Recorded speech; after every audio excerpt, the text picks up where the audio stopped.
노년의 자식이 부모를 모시지 않을 경우 현명하게 사는 방법 중 첫 번째는 노후 자금은 반드시 내 손에 쥐고 사는 방법입니다.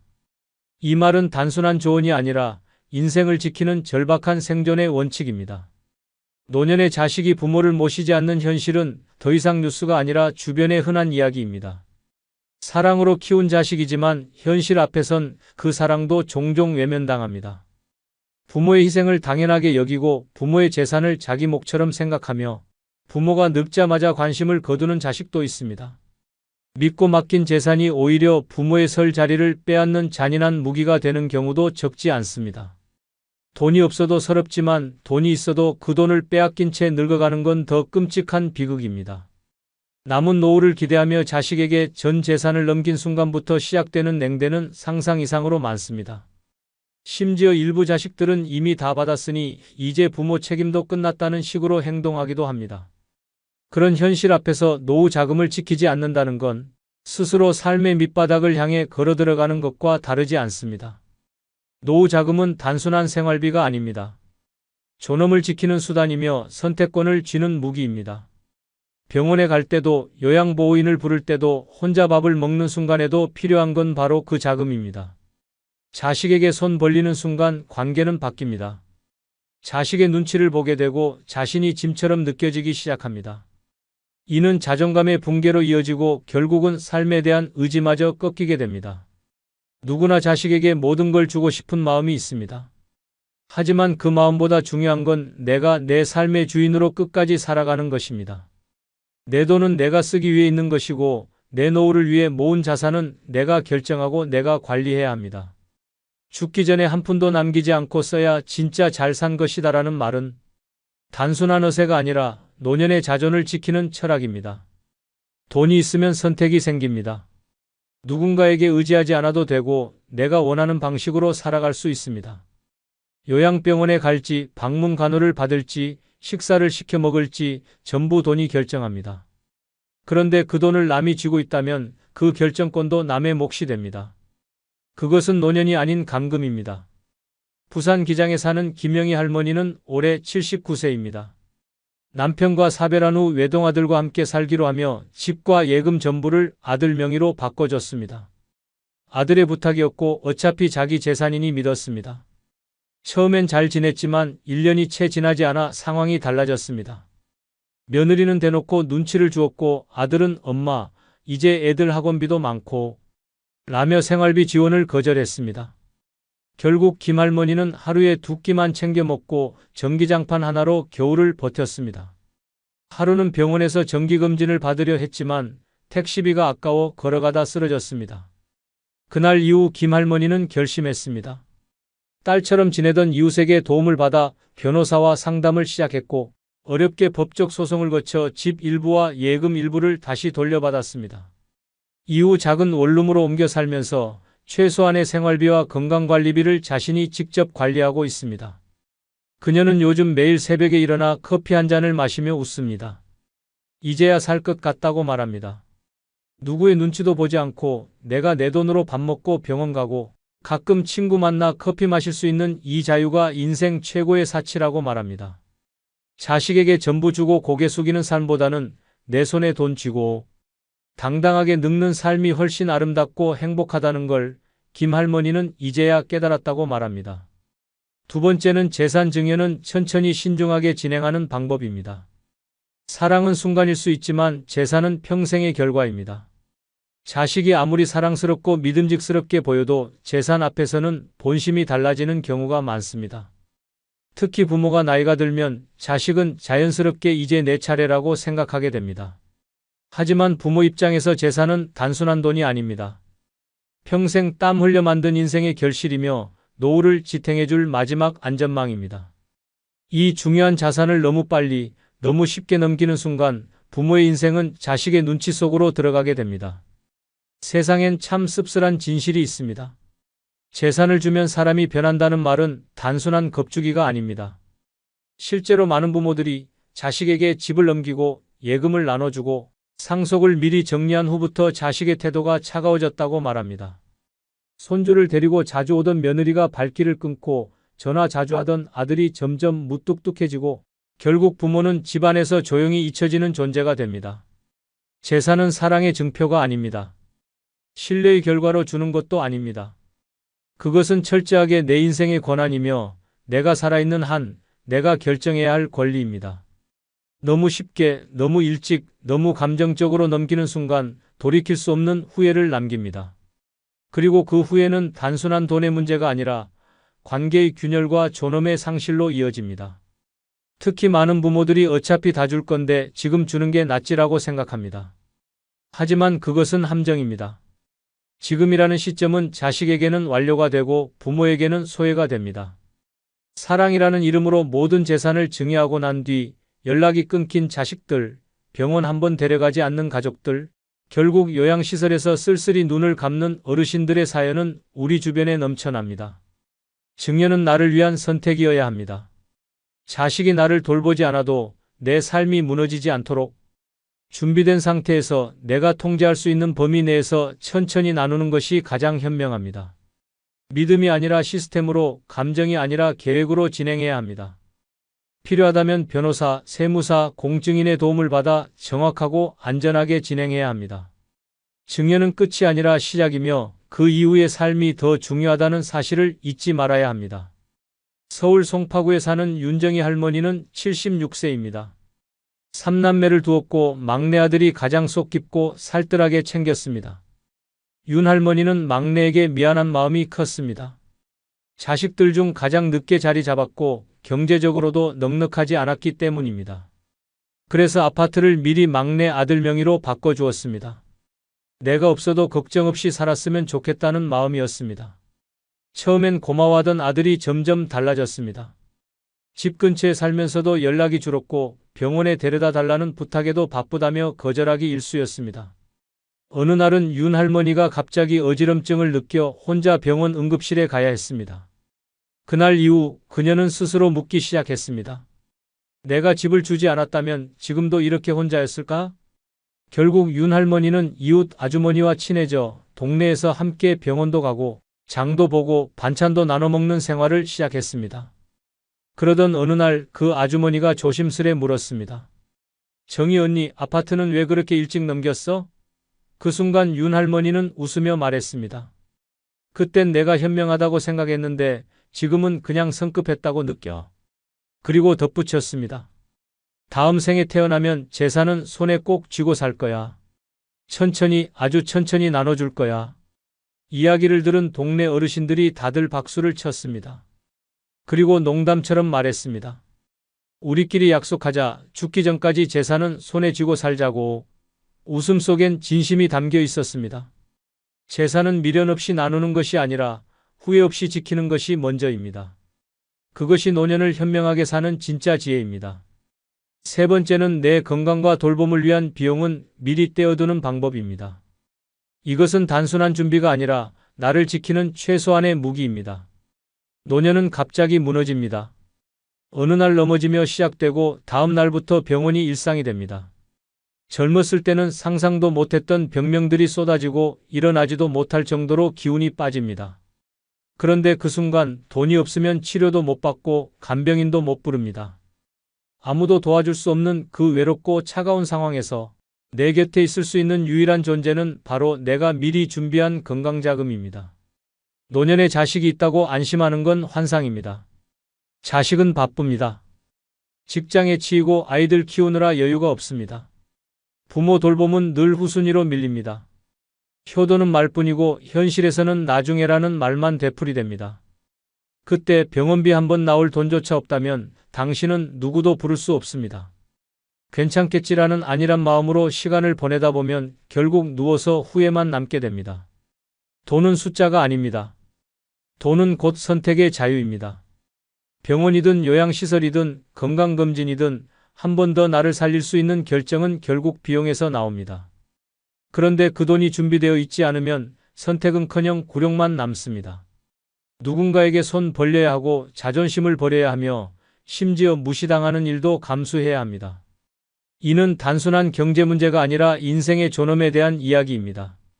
누워있는 내 옆에서 물 한 컵 떠줄 사람도 없는 상황, 돈을 미리 떼어두지 않았다면 내 몸은 고통 속에 방치됩니다. 간병인을 부르려 해도 하루에 몇만 원씩 드는 비용은 만만치 않습니다. 자식에게 부탁했다가 이번 달 카드값이 많아서라는 말만 듣고 돌아오는 순간 그 고통은 외로움과 서러움으로 몇 배가 됩니다. 그래서 지금 준비해야 합니다. 건강보험은 기본이고 간병비와 병원비를 위한 예금 계좌를 따로 만들어두는 것입니다. 정기검진도 미루지 않고 받고 아플 경우를 대비한 병원 이동 계획도 세워야 합니다. 간병인이 필요할 경우 어떤 업체가 신뢰할 수 있는지도 미리 알아보고 상담을 받아둬야 합니다. 그런 준비가 나를 살립니다. 경기도 안양에 사는 오순례 할머니는 올해 82세입니다. 젊었을 때부터 남편 없이 세 아이를 키우며 악착같이 살았습니다. 3남매 모두 장성했고 결혼도 했지만 누구 하나 어머니를 모시겠다는 말은 없었습니다. 다들 형편이 어려워서라는 말만 되풀이될 뿐이었습니다. 그래서 오할머니는 70세가 되던 해 모든 예금 중 일부를 따로 빼어 건강돌봄 계좌를 만들었습니다. 주변에선 그 돈으로 손주 학원비라도 보태지라는 말도 있었지만 그녀는 단호했습니다. 내 몸이 망가지면 아무도 책임지지 않아. 내가 나를 지켜야지. 실제로 2년 전 오할머니는 갑자기 쓰러져 병원에 실려갔고 3주간 입원 치료를 받아야 했습니다. 자식들은 모두 바쁘다며 얼굴 한번 비추지 않았고 결국 간병인 도움 없이 지내야 했습니다. 하지만 그녀는 당황하지 않았습니다. 미리 준비해둔 건강돌봄 계좌에서 비용을 꺼내 간병인을 불렀고 필요한 약과 식사를 전부 해결했습니다. 병원에서 퇴원할 때 의사가 말했습니다. 보통은 자식 없으면 이렇게 못 버티시는데 대단하세요. 그 말에 오할머니는 이렇게 대답했습니다. 내 자식은 이 계좌야. 내가 키운 유일한 자식. 지금도 오할머니는 아프지 않더라도 매달 일정 금액을 건강계좌에 넣고 있습니다. 혹시 모를 내일이 나를 배신하지 않도록이라는 그녀의 말은 많은 어르신들의 마음을 울렸습니다. 내 몸은 내가 지켜야 합니다. 그리고 그 시작은 바로 내 건강과 돌봄을 위한 돈을 미리 떼어두는 그 순간입니다. 그것이야말로 노년을 진짜로 현명하게 살아가는 유일한 길입니다. 네 번째는 유언장으로 가족 갈등을 미리 막는 준비 방법입니다. 유언장으로 가족 갈등을 미리 막는 준비 방법입니다. 아무리 사이 좋은 가족이라도 돈 앞에서는 무너질 수 있습니다.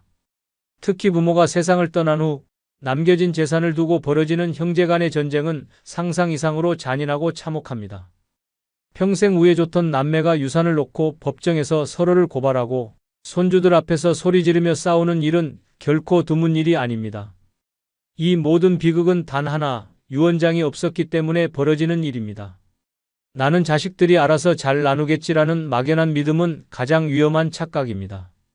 부모가 살아있을 땐 효자 같던 자식도 막상 돈이 걸리면 눈빛부터 달라집니다. 평생 동생을 챙기던 형이 유산 앞에선 내가 장남인데 왜 반반이냐고 소리치고 말 한마디 없던 며느리는 갑자기 앞에 나서서 우리 쪽은 손해를 봤다며 따지고 드는 모습은 너무도 흔한 현실입니다. 죽은 사람은 말이 없습니다. 그래서 남겨진 사람들은 자기 입장에서 해석하고 자기 욕심대로 판단합니다. 부모의 뜻은 왜곡되고 남겨진 유산은 분열의 불씨가 됩니다. 그 순간부터 가족이라는 울타리는 조각나고 형제라는 이름은 이기심으로 변질됩니다. 가장 평화롭게 떠나야 할 순간이 가장 치욕스러운 기억으로 남게 됩니다. 유언장은 단순한 종이가 아닙니다. 그것은 마지막으로 가족에게 남기는 지침서이며 부모의 뜻을 분명히 전달하는 강력한 수단입니다.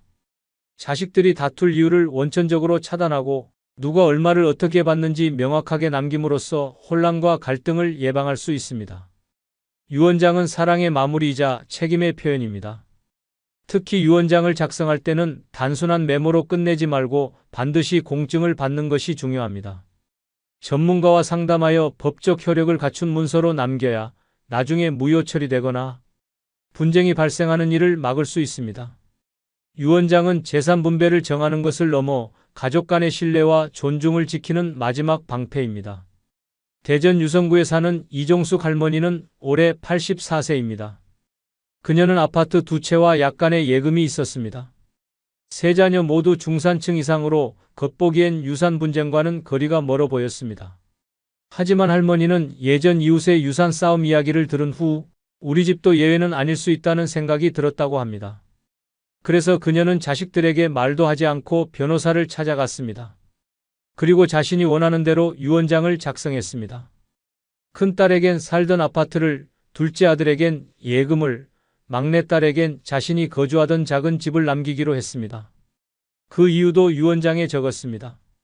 이 아이들은 평생 서로에게 고마워하며 살아왔고 나는 각각의 상황을 고려했다는 문장이 인상 깊게 담겼습니다. 그녀는 유언장을 공증하고 사본을 변호사 사무실에 맡겨두었습니다. 몇 년 후 그녀가 세상을 떠나고 유언장이 공개되자 자식들은 잠시 놀랐지만 곧 고개를 끄덕였습니다. 특히 평소 말이 없던 막내딸이 눈물을 흘리며 말했습니다.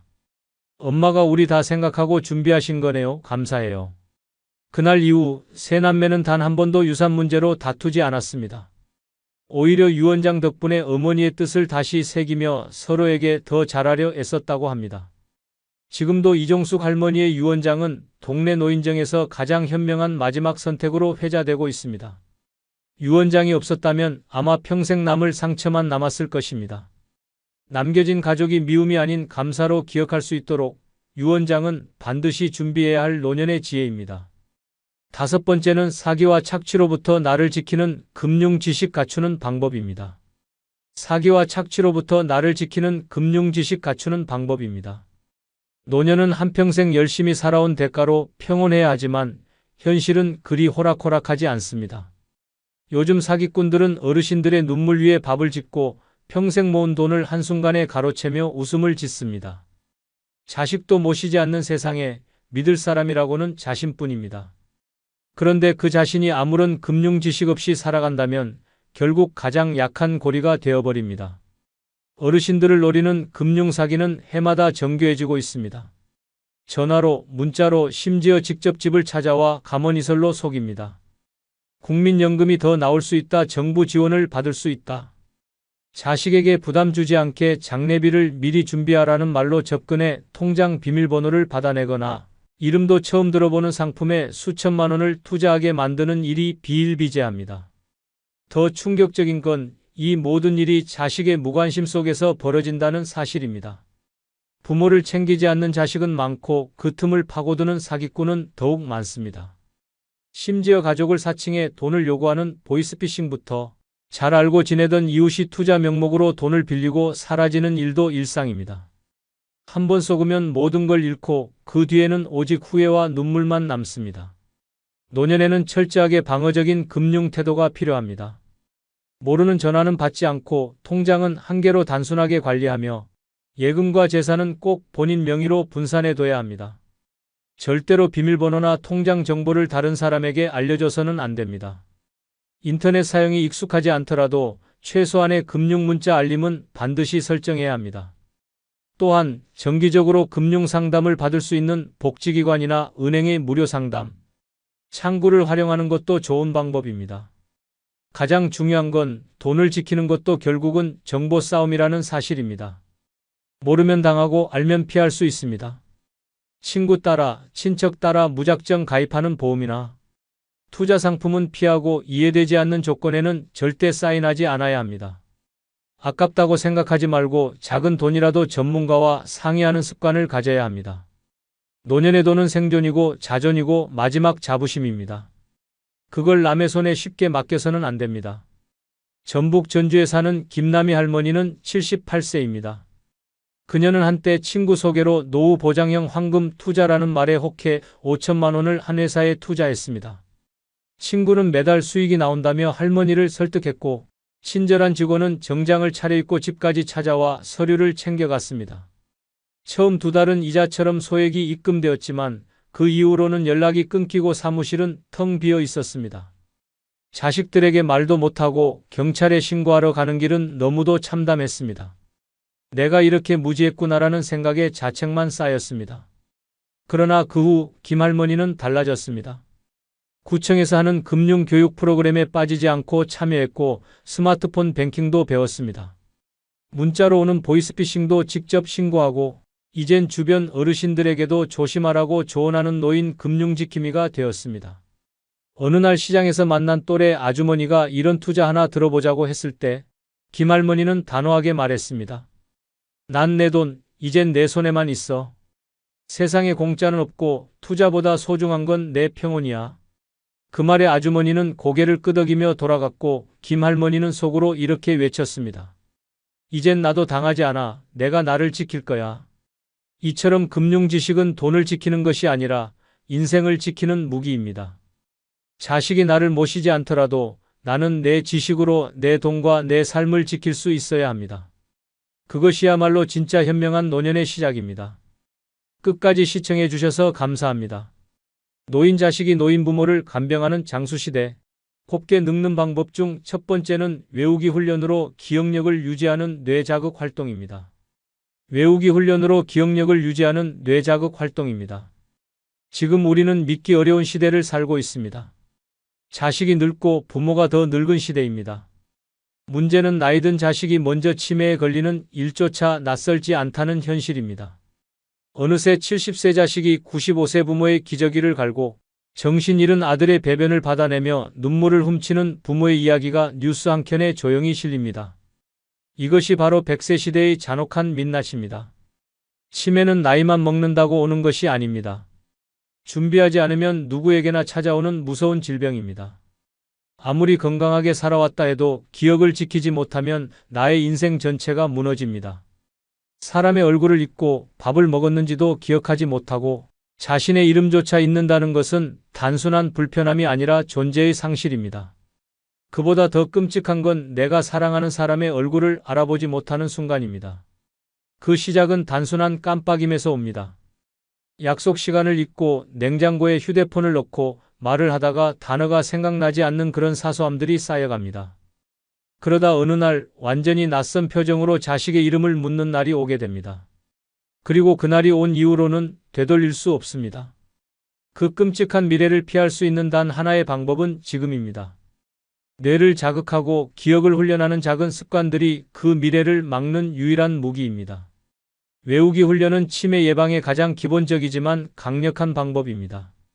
매일 짧은 시나 글귀를 외우는 1, 전화번호 하나를 기억해보는 1, 어제 만난 사람의 이름을 기억하려 애쓰는 1, 이 모든 게 뇌를 살리는 훈련입니다. 처음엔 귀찮고 힘들 수 있습니다. 하지만 그 반복이 쌓이면 뇌는 점점 활력을 찾습니다. 뇌는 자극을 줄수록 살아납니다. 사용하지 않으면 죽고 사용하면 다시 깨어나는 것이 바로 뇌입니다. 외우기 훈련은 단지 암기하는 과정이 아닙니다. 뇌 속의 회로를 되살리고 기억의 저수지를 깊게 만들며 사고력을 유지시켜주는 생존 전략입니다. 오늘 외운 짧은 시 한 줄이 내일의 자존감을 지키고 모레의 인격을 지켜주며 언젠가 올 외로움 속에서 나를 붙잡아줄 마지막 줄기가 됩니다. 전남 목포에 사는 93세 정일순 할머니는 아직도 아침마다 손글씨로 시 한 편을 적고 외웁니다. 그녀의 아들 김석진 씨는 올해 71세입니다. 공무원으로 정년 퇴직하고 손자까지 본 어른입니다. 그런데 몇 년 전부터 김 씨는 기억의 혼란을 겪기 시작했습니다. 처음에는 말끝을 흐리더니 점점 사람 이름을 헷갈리고 결국 며느리 이름조차 헷갈리기 시작했습니다. 병원에서는 조기 치매 판정을 내렸습니다. 그런데 더 놀라운 건 그를 간병하게 된 사람이 바로 93세의 어머니였습니다. 정할머니는 아들의 대소변을 받아내고 밤마다 너 누구야라고 묻는 아들의 질문에 눈물로 대답합니다. 나는 내 엄마야. 너 낳은 엄마야. 그 모습을 본 이웃들은 말합니다. 부모가 자식을 지키는 건 평생이구나. 정할머니는 이렇게 말합니다. 내가 안 무너질 수 있었던 건 매일 외우고 적고 읽은 덕분이야. 나도 늙었지만 내 정신은 아직 내가 지켜야 하거든. 그녀는 지금도 매일 청산리 벽계수야 수의감을 자랑마라로 시작하는 시를 외우며 뇌의 힘줄을 다시 묶습니다. 치매라는 괴물 앞에서 외우는 힘 하나로 자신의 정신을 지키고 치매에 걸린 아들을 지켜내고 있습니다. 곱게 늙는다는 건 얼굴이 예쁘고 주름이 적은 것이 아닙니다. 기억을 지키고 정신을 지키며 마지막까지 나답게 사는 것입니다. 외우기 훈련은 작지만 위대한 노년의 방패입니다. 오늘 외운 시 한 줄이 내일 당신의 이름을 지켜줄 것입니다. 곱게 늙는 방법. 두 번째는 신선한 채소와 과일을 꾸준히 섭취하는 식단입니다. 신선한 채소와 과일을 꾸준히 섭취하는 식단입니다. 늙어서도 건강하게 사는 비결은 멀리 있지 않습니다. 병원 문턱을 줄이고 약 봉지를 줄이는 가장 확실한 방법은 매일 접하는 밥상에 있습니다. 특히 신선한 채소와 과일은 그 어떤 보약보다 강력한 생명력의 근원이 됩니다. 그런데 많은 노인들이 정작 가장 중요한 이 식단을 놓치고 있습니다. 귀찮다는 이유로, 입맛에 안 맞는다는 이유로, 씹기 불편하다는 이유로 밥상에서 채소와 과일을 점점 멀리합니다. 그 결과는 비만, 당뇨, 고혈압, 심지어 치매까지 이르는 끔찍한 병들의 행렬입니다. 노인이 된 자식이 더 늙은 부모를 간병하는 장수시대에 무너지는 건 다리보다 위장이고 눈보다 혈관이며 말보다 혈당입니다. 나이 70 먹은 자식이 당뇨로 시력을 잃고 90 넘은 부모가 자식의 인슐린 주사를 놓는 기막힌 현실은 더 이상 드라마 속 이야기가 아닙니다. 그 무너짐의 출발은 하나같이 염분과 기름, 단맛에 찌든 식습관입니다. 채소는 몸을 청소하고 과일은 생명을 세척합니다. 신선한 채소는 노인의 장을 부드럽게 비워주고 혈관을 깨끗이 씻어주며 변비와 고혈압, 혈관성 치매를 예방하는 최고의 해독제입니다. 과일에 들어있는 천연당과 항산화 성분은 뇌를 지켜주고 피부를 살리고 면역을 올려줍니다. 이 둘이 하루의 식단에 고정으로 올라오는 삶과 일주일에 한 번 먹는 삶은 결국 몇 년 후 전혀 다른 모습의 노년을 만들어냅니다. 문제는 입맛이 아니라 습관입니다. 오랫동안 기름지고 자극적인 음식에 익숙해진 입은 처음에는 채소와 과일이 맛없게 느껴집니다. 하지만 그건 입이 병든 겁니다. 꾸준히 먹다 보면 몸이 먼저 달라집니다. 소화가 편해지고 혈압이 안정되며 대변이 시원해지고 피부가 매끈해지는 기적 같은 변화가 찾아옵니다. 입맛은 늙어도 몸은 정직합니다. 꾸준히 채소와 과일을 받아들이는 몸은 반드시 답을 줍니다. 노년에는 약보다 음식이 먼저입니다. 정해진 시간에 식사하고 몇 끼마다 2가지 이상의 채소를 곁들이고 하루 한 번은 계절 과일을 먹는 것만으로도 건강한 노년의 기초 체력이 완성됩니다. 이 습관 하나로 뇌 건강, 심혈관 건강, 대사 건강까지 챙길 수 있다면 더 말할 필요도 없습니다. 가장 쉬우면서도 가장 강력한 건강 전략이 바로 신선한 채소와 과일입니다. 경남 거창에 사는 91세 박윤자 할머니는 지금도 눈이 맑고 허리도 꼿꼿하며 혼자 버스를 타고 장에 갑니다. 그 비결은 단 하나, 매일 아침 과일과 채소로 시작하는 식단입니다. 그녀는 30년 전 남편을 암으로 떠나보낸 뒤 식단의 중요성을 뼈저리게 느꼈다고 말합니다. 그때부터 육류는 줄이고 채소 반찬을 기본으로 하고 과일은 간식처럼 즐기기 시작했습니다. 그녀의 딸 김하순 씨는 올해 68세입니다. 그런데 딸은 당뇨, 고혈압, 고지혈증 3가지를 모두 앓고 있고 하루에 약을 6가지나 먹고 있습니다. 아이러니하게도 박 할머니는 약 한 알도 복용하지 않습니다. 오히려 자신보다 20살 가까이 어린 딸의 병원 예약을 챙기고 반찬까지 싸서 보내줍니다. 어느 날 딸 김하순 씨가 속상한 얼굴로 말했습니다. 엄마는 기운도 좋고 무릎도 멀쩡한데 나는 왜 이렇게 아플까? 그때 박 할머니는 정색하며 말했습니다. 넌 젊어서 고기만 먹고 과일은 사치라며 안 먹었잖아. 나는 사과 한 조각이라도 매일 먹었고 나물 한 접시라도 내 손으로 무쳐 먹었어. 건강은 입이 아니라 마음에서 지키는 거야. 그날 이후 김하순 씨는 엄마의 말을 듣고 채소 위주의 식단으로 바꾸기 시작했고 6개월 만에 혈당 수치가 안정되며 약 하나를 줄였습니다. 박 할머니는 오늘도 딸을 위해 오이 무침과 삶은 브로콜리를 싸주며 말합니다. 약 먹는 것보다 채소 먹는 게 훨씬 싸고 훨씬 낫다. 노인이 자식을 간병하는 세상, 그것은 식단의 결과일 수 있습니다. 오늘 먹는 채소 한 접시, 과일 한 조각이 10년 후 누가 누구를 간병할지를 결정합니다. 곱게 늙는 비결은 멀리 있지 않습니다. 당신의 오늘 밥상 위에 있습니다. 곱게 늙는 방법, 3번째는 근력 운동으로 몸의 기초 체력을 유지하는 방법입니다. 근력 운동으로 몸의 기초 체력을 유지하는 방법입니다. 지금 우리는 노인이 노인을 간병하는 시대에 살고 있습니다. 70대 자식이 90대 부모의 기저귀를 갈고 60대 딸이 85세 어머니를 업고 병원에 가는 장면은 더 이상 특별하지 않습니다. 더 충격적인 건 이 노인.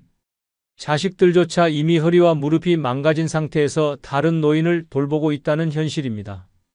결국 둘 다 쓰러지고 마지막에는 요양병원이 유일한 답이 되어버리는 암울한 상황이 벌어지고 있습니다. 이 비극을 막을 수 있는 유일한 해답은 근력입니다. 근육은 단순히 힘을 내는 조직이 아닙니다. 근육은 노년을 버티는 생명선입니다. 근육이 있는 노인은 혼자 일어나고 혼자 걷고 혼자 밥을 해 먹을 수 있습니다. 하지만 근육이 사라진 노인은 혼자 화장실도 못 가고 누군가의 도움 없이는 일상생활이 불가능해집니다. 문제는 40대 이후 매년 1%씩 근육량이 감소한다는 사실입니다.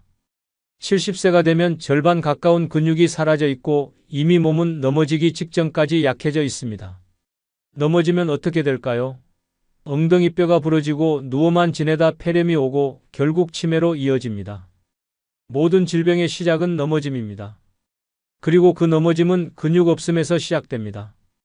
약은 근육을 만들어주지 못합니다. 병원도 근육을 대신해주지 않습니다. 오직 내 몸을 내가 움직이는 것만이 근육을 살립니다. 걷는 것만으로는 부족합니다. 반드시 근력 운동이 필요합니다. 근력 운동은 헬스장에 가지 않아도 됩니다. 벽을 짚고 스쿼트하기, 앉았다 일어나기, 계단 오르기, 물통 들기 같은 일상 속 간단한 동작만으로도 충분합니다. 하루 10분이라도 매일 반복하면 근육은 반드시 반응합니다. 일주일만 해도 다리 힘이 달라지고 한 달만 지나면 계단 오르기가 쉬워집니다. 그 변화가 결국 병원을 멀리하게 하고 간병인을 부르지 않게 하며 자식에게 짐이 되지 않는 삶으로 연결됩니다. 노년의 자존감은 곧 근육입니다. 혼자 신발끈을 묶을 수 있는 유연함, 의자에서 벌떡 일어설 수 있는 다리 힘, 물건을 들고 장을 볼 수 있는 팔의 힘. 이것이 늙어서도 사람답게 사는 조건입니다. 남들보다 멋져 보이기 위한 운동이 아닙니다.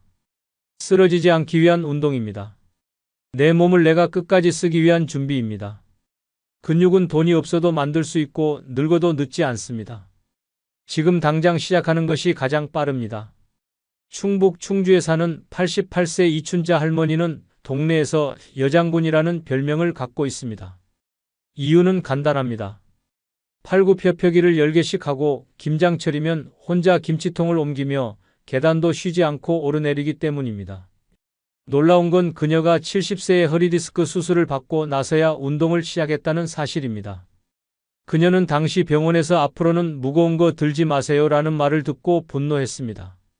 내가 내 손으로 평생 가족 먹여 살렸는데 이젠 뭘 못 들고 산단 말이냐는 생각에 바로 다음 날부터 공원 철봉을 잡기 시작했습니다. 처음엔 팔이 덜덜 떨리고 무릎이 후들거렸지만 포기하지 않고 매일 5분씩 10분씩 시간을 늘렸습니다. 10년이 지나자 이춘자 할머니는 80세 생일에 윗몸 일으키기를 20회 성공했고 지역 노인복지관에서 강의 요청까지 받았습니다. 더 놀라운 건 그녀의 딸 66세 박정임 씨가 무릎 관절염으로 걷기 힘들어졌을 때였습니다. 이춘자 할머니가 휠체어를 밀고 병원을 함께 다녔고 약도 챙기고 밥도 차려주었습니다. 사람들은 놀라며 말했습니다. 엄마가 딸 간병하는 세상이라더니 이건 진짜네요. 이춘자 할머니는 이렇게 말합니다. 나는 아프기 싫어서 운동했어. 근데 그게 내 자식을 도울 힘이 될 줄은 몰랐지. 늙어서도 자식 위해 할 수 있는 게 있다는 게 얼마나 기분 좋은지 몰라. 지금도 그녀는 매일 새벽 공원에서 스쿼트를 30개씩 하며 하루를 엽니다. 근력은 노년의 생명줄입니다. 건강한 노후는 복지제도보다, 의사보다 먼저 내 몸을 움직이는 데서 시작됩니다. 내 몸은 내 근육이 지켜야 합니다. 그리고 그 근육은 오늘 지금 앉았다 일어나는 그 한 번의 결심에서 만들어집니다. 곱게 늙는 방법. 네 번째는 웃음을 자주 짓는 긍정적인 마음가짐입니다. 웃음을 자주 짓는 긍정적인 마음가짐입니다. 노인이 노인을 간병하는 기막힌 장수시대, 그 안에서 살아남기 위한 가장 강력한 무기는 웃음입니다. 웃음은 단순한 표정이 아니라 생존을 위한 태도입니다. 우울한 표정으로 하루를 시작하면 몸은 뇌에 경고 신호를 보냅니다. 활력은 사라지고 면역은 떨어지며 근육도 기억력도 줄줄이 무너져 내립니다. 반대로 아침에 미소 한 번 짓는 것만으로도 뇌는 행복 호르몬을 분비하고 심장은 안정되고 장기들은 부드럽게 작동하기 시작합니다. 의학적으로도 웃음은 내장 마사지라고 불릴 정도로 전신 건강에 효과적입니다. 혈압이 안정되고 스트레스 호르몬이 줄어들며 우울증 예방에 탁월합니다. 그런데도 많은 노인들이 웃음을 잊고 삽니다. 나이 들수록 친구는 줄고 몸은 아프고 자식은 바쁘고 세상은 낯설어지며 입꼬리는 자연스레 내려갑니다. 그렇게 굳어버린 얼굴은 몸뿐 아니라 마음까지 병들게 합니다. 더 무서운 건 웃음을 잃은 얼굴로 하루를 보내는 시간이 쌓이면 나는 불행하다고 착각하기 시작합니다. 치매 발병률은 높아지고 작은 통증에도 더 민감해지며 삶 자체가 무거워집니다. 반면 웃음을 자주 짓는 노인은 뇌회로가 더 많이 연결되어 뇌세포가 오래 살아남습니다. 실제 연구에 따르면 하루에 10번 이상 웃는 노인은 그렇지 않은 노인보다 치매 발생 확률이 30% 이상 낮다고 합니다. 긍정적인 마음은 타고나는 것이 아닙니다. 억지로라도 웃어보는 훈련에서 시작됩니다. 거울을 보고 웃고, 지나가는 사람에게 인사를 하며 웃고, TV를 보며 웃고, 심지어 밥을 먹을 때도 맛있다며 웃는 겁니다. 그렇게 만들어진 웃음은 결국 습관이 되고 그 습관이 뇌와 몸을 살립니다.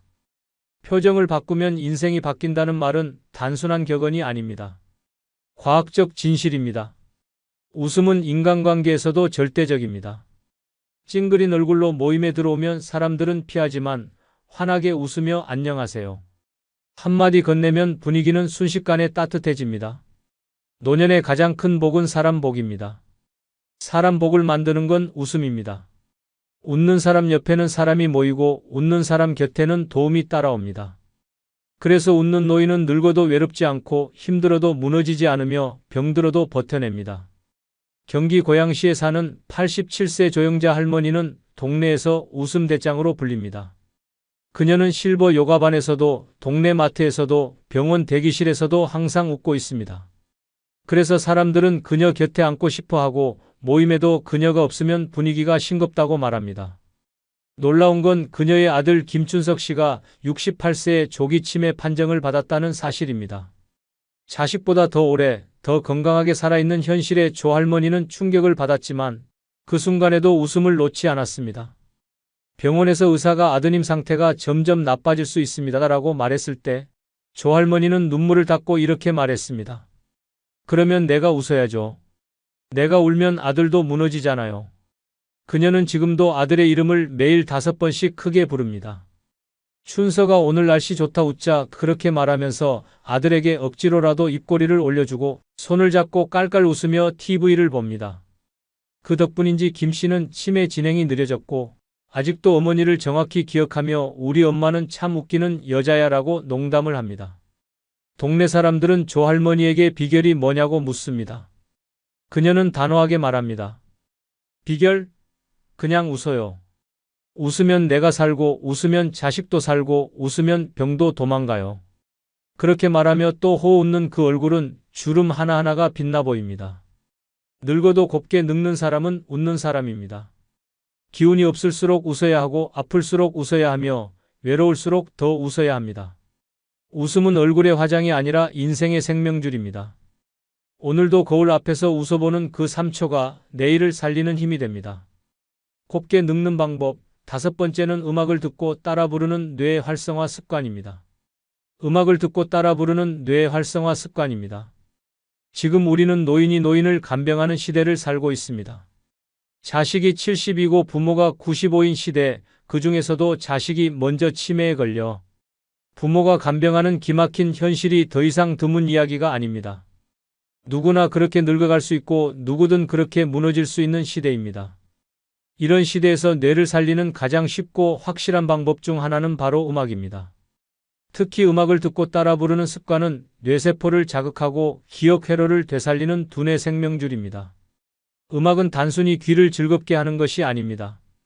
음악을 듣는 순간 뇌는 감각과 감정, 기억과 언어를 동시에 사용합니다. 이때 따라 부르면 언어 영역이 활성화되고 가사를 기억하려는 과정에서 해마가 작동하며 멜로디와 리듬을 익히는 과정에서 좌우뇌가 동시에 자극됩니다. 이처럼 음악을 듣고 따라 부르는 활동은 두뇌 전체를 깨우는 고도의 인지 활동입니다. 무서운 사실은 뇌는 사용하지 않으면 빠르게 썩는다는 점입니다. 3일간 말 한마디 안 하고 일주일간 감정을 표현하지 않으면 뇌는 점점 멈추는 법을 배우게 됩니다. 그렇게 굳어버린 뇌는 아무리 약을 써도 살아나기 힘듭니다. 하지만 음악은 그런 뇌를 다시 움직이게 만드는 기적의 도구입니다. 특히 추억이 담긴 옛 노래는 과거의 기억을 끌어올리며 잊고 있던 감정과 얼굴, 이야기들을 떠올리게 합니다. 실제로 치매 환자에게 가장 먼저 반응을 일으키는 자극은 노래입니다. 아무리 이름을 기억하지 못해도 찔레꽃 붉게 피는 남쪽 나라라는 멜로디 한 줄에 눈을 반짝이며 따라 부르는 어르신들이 많습니다. 그건 단순히 가사를 기억해서가 아니라 노래를 통해 삶의 조각들이 되살아나기 때문입니다. 노래는 잊었던 자아를 깨우고 관계를 회복시키며 무엇보다 내가 살아있구나를 느끼게 해줍니다. 하루에 딱 한 곡이라도 좋습니다. 아침에 라디오에서 나오는 트로트를 따라 부르고 점심 후 창가에서 흥얼거리고 저녁엔 손주에게 불러주며 웃음을 나누는 것. 이 단순한 반복이 뇌를 살리고 마음을 살리고 결국은 삶을 살립니다. 노래는 돈도 시간도 장소도 필요하지 않습니다. 마음만 있으면 언제든 가능한 최고의 뇌운동입니다. 경기도 부천에 사는 90세 오인숙 할머니는 매일 아침 첫 번째 할 일이 노래 틀기입니다. TV보다 신문보다 먼저 전축에 CD를 올립니다. 첫 곡은 늘 돌아와요 부산항에입니다. 이 노래가 끝나면 벌써 그녀의 표정은 밝아지고 얼굴엔 미소가 번집니다. 놀라운 건 그녀의 아들 김진호 씨가 67세로 이미 경도인지장애 판정을 받았다는 사실입니다. 김 씨는 평생을 성실하게 살았지만 퇴직 후 무기력과 우울감에 빠졌고 점점 기억이 흐려지기 시작했습니다. 처음엔 우편함 번호를 잊었고 나중엔 아내의 생일도 잊었습니다. 그때 오인숙 할머니는 결심했습니다. 우리 아들을 음악으로 살리자. 매일 한 곡씩 같이 듣고 부르기 시작했습니다. 처음엔 어색해하던 김 씨도 어느 순간부터 무조건 이하를 부르며 박자를 맞추기 시작했습니다. 노래가 끝나면 어머니와 마주보고 웃었고 점점 얼굴에 생기가 돌았습니다. 지금도 오할머니는 매일 아들과 함께 노래를 부릅니다. 주말이면 가족 노래방이라는 이름으로 손주들까지 모아놓고 콘서트를 엽니다. 그때마다 김 씨는 정확한 가사보다 더 또렷한 눈빛으로 노래를 따라 부릅니다. 저 푸른 초원 위에 그림 같은 집을 짓고를 부를 때 오할머니는 눈물이 납니다. 아직 우리 아들은 살아있어요. 노래는 뇌를 살리고 관계를 살리고 결국 가족을 살립니다. 늙어도 곱게 늙는 사람은 흥얼거릴 수 있는 사람입니다. 노래는 나를 잊지 않게 만드는 최고의 약이고 가장 즐거운 운동입니다. 오늘 한 곡, 그 한 줄의 멜로디가 내일의 나를 지켜줄 힘이 됩니다. 왜 갑자기 성격이 달라지셨어요? 이제는 너무 자기중심적인 거 아니에요? 예전엔 참 따뜻하셨는데. 이런 말에 흔들릴 필요 없습니다. 나를 먼저 챙긴다고 나쁜 게 아닙니다. 평생 양보하며 살아왔지만 늙어서까지 희생만 하는 인생은 비극입니다. 내 감정, 내 건강, 내 인생을 지켜야 당당한 노년을 살 수 있습니다. 이번 영상은 늙어서는 이기적으로 살아야 행복한 5가지 이유를 말씀드리겠습니다. 구독, 좋아요 누르시면 시작하겠습니다.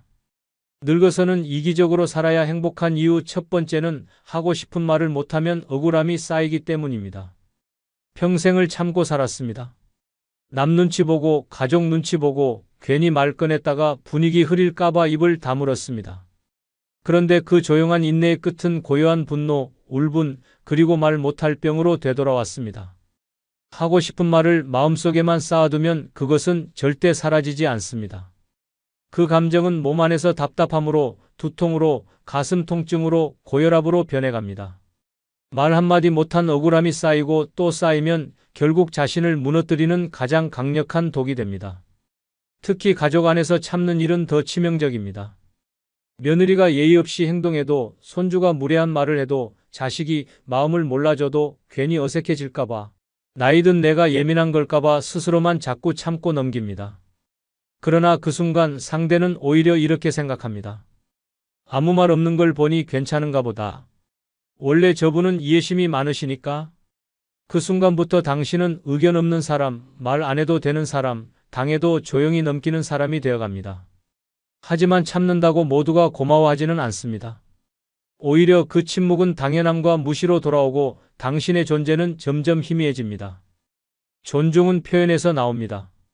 당신의 말 한마디가 있어야 비로소 사람들은 당신의 감정을 인식하고 존재를 다시 바라보게 됩니다.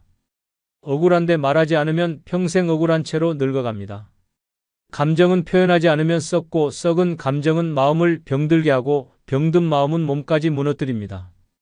그러다 어느 날 아무도 당신의 마음을 이해하지 못한 채 왜 그동안 말 안 하셨어요?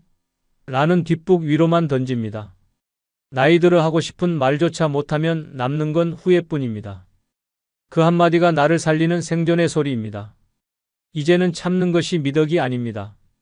감정을 정확히 전달하고 내 입장을 표현하며 내 감정을 보호하는 것이야말로 진짜 품이 있는 노년의 태도입니다. 이 말 못한 억울함으로 고통을 겪었던 실제 사례가 있습니다. 충북 제천에 사는 76세 정미자 할머니는 평생을 그래, 괜찮다는 말로 살아오신 분입니다. 자식들이 무심하게 굴어도 며느리가 무례해도 그럴 수도 있지 하며 넘겼습니다. 그러던 어느 날 손주가 명절 아침에 할머니 음식 별로 안 좋아요라는 말을 던졌고 모두가 웃으며 넘겼지만 정할머니는 그날 밤 혼자 화장실에서 소리 없이 울었습니다. 다음 날 딸이 이유를 묻자 할머니는 처음으로 속마음을 꺼냈습니다. 한마디라도 서운하다고 말했으면 이렇게 속이 썩진 않았을 거야. 그 말을 듣고 가족들은 큰 충격을 받았고 그 후로 할머니의 말에 귀 기울이기 시작했습니다. 지금은 정할머니도 더 이상 참지 않습니다. 그건 좀 서운하네. 이건 다음엔 바꿨으면 좋겠어. 그 한마디가 관계를 바꾸고 존중을 불러왔습니다. 참는다고 평화가 오지 않습니다. 말해야 관계가 살아납니다. 지금 당신이 해야 할 말, 그게 바로 당신을 살리는 가장 강력한 힘입니다. 늙어서는 이기적으로 살아야 행복한 이유 두 번째는 좋은 사람만 하려다 평생 이용당하기 때문입니다.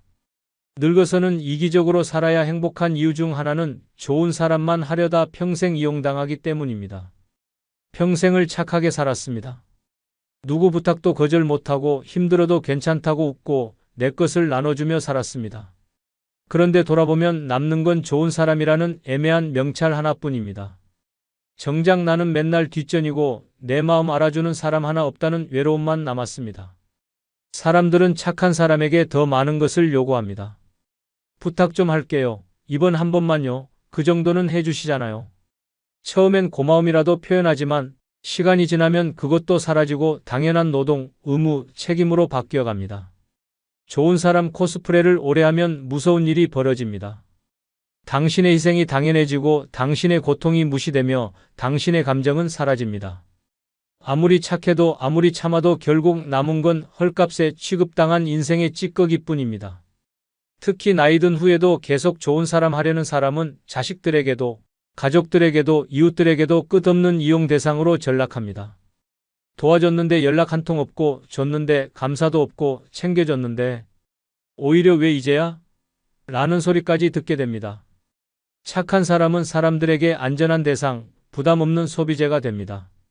내 시간이, 내 체력이, 내 돈이, 내 감정이 슬그머니 빼앗기고 내 존재는 조용히 지워져 갑니다. 그렇게 이용당하고도 괜찮다며 웃는 그 표정이 결국 당신의 삶을 초라하게 만듭니다. 이기적으로 산다는 건 무례하게 산다는 게 아닙니다. 그것은 내 시간, 내 감정, 내 건강을 지키기 위한 당연한 선택입니다. 나는 오늘 이거 하기 싫어요. 이건 제 인생이니까 제가 결정할게요. 그 부탁은 어려워요. 이 단순한 말 하나가 당신을 이용당하는 인생에서 벗어나게 해주는 강력한 방패입니다. 나이가 들수록 거절은 선택이 아니라 생존입니다. 내 노후를 망치는 가장 빠른 길은 계속해서 좋은 사람인 척하며 이용당하는 삶을 사는 것입니다. 이제는 좋은 사람이 아니라 존중받는 사람, 필요할 때 단호한 사람, 자기 권리를 아는 사람으로 살아야 합니다. 그래야 늙어서도 내 자리를 지키고 내 삶의 중심에서 행복을 누릴 수 있습니다. 이 말에 대한 실제 사례가 있습니다.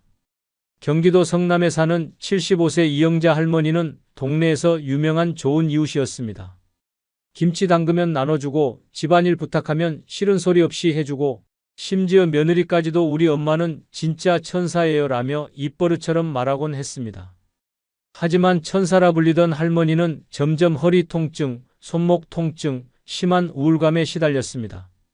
아무도 알아주지 않고 고마운 말 하나 없는 상황이 반복되자 마음속 분노가 쌓였고 어느 날 자식에게 소리치듯 말했습니다.